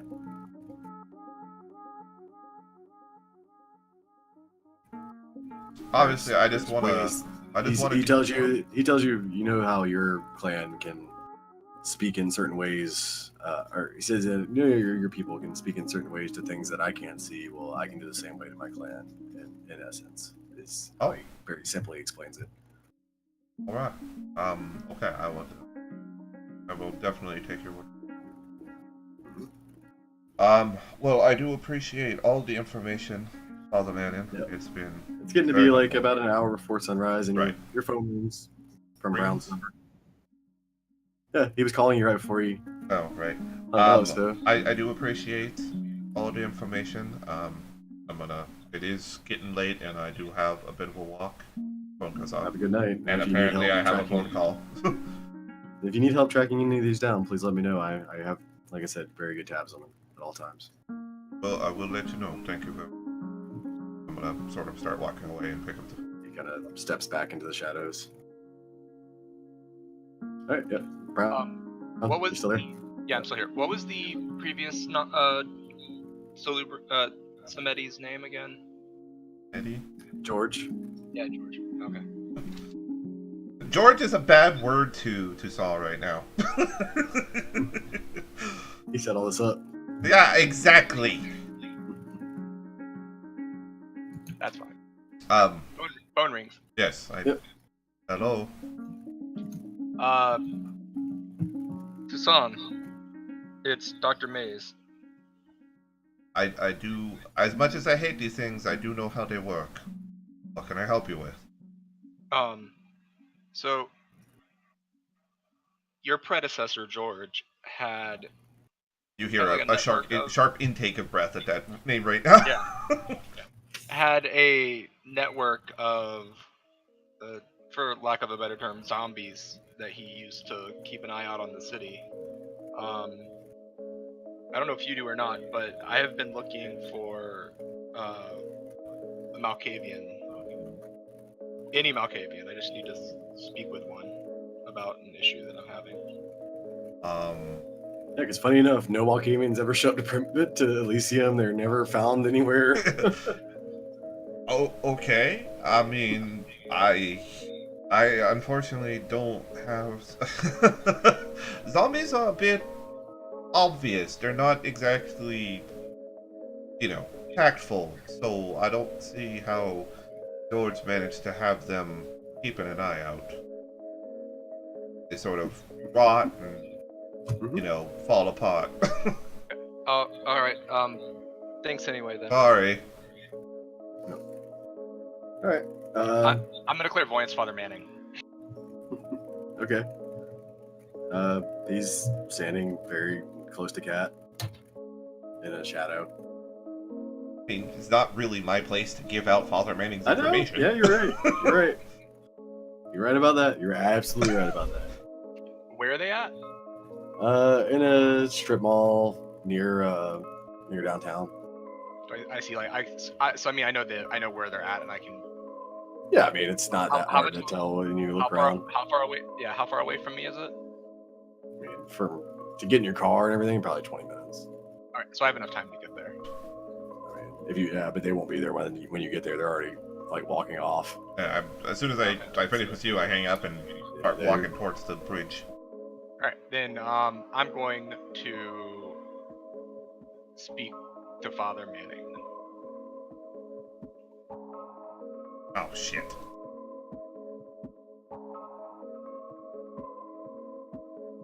So. Cross died again. Oh.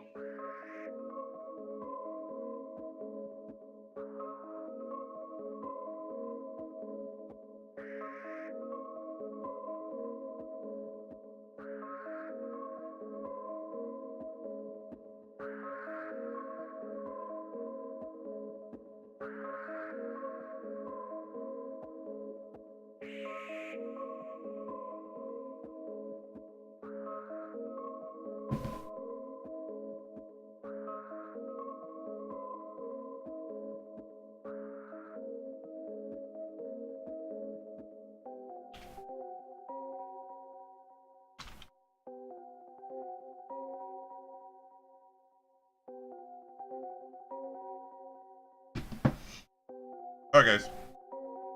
All right. Like you said, 10 experience. We'll pick it up next week. No worries. If shit happens to Night, people all the time. dudes. See ya next week. Yep. So unfortunately, chat, our GM's internet is, as you can see, going out constantly. Not his fault, but I understand the frustration and only wanting to deal with it for so long. So appreciate everybody coming out tonight. It was a super blast having you guys all here. It's always fun having people interested in the game and watching. We do this every Tuesday. Most of the people here have already followed, so you know when I go live and stuff like that. But if you're interested in Vampire like you seem to be, we do this every Tuesday. I do have all of the previous episodes up on my YouTube, which is youtube.com/Katarth. Pretty easy. So if you want to check out any of the previous videos and episodes, you can check those out there. I'm going to end it here. I usually just end it after Vamp.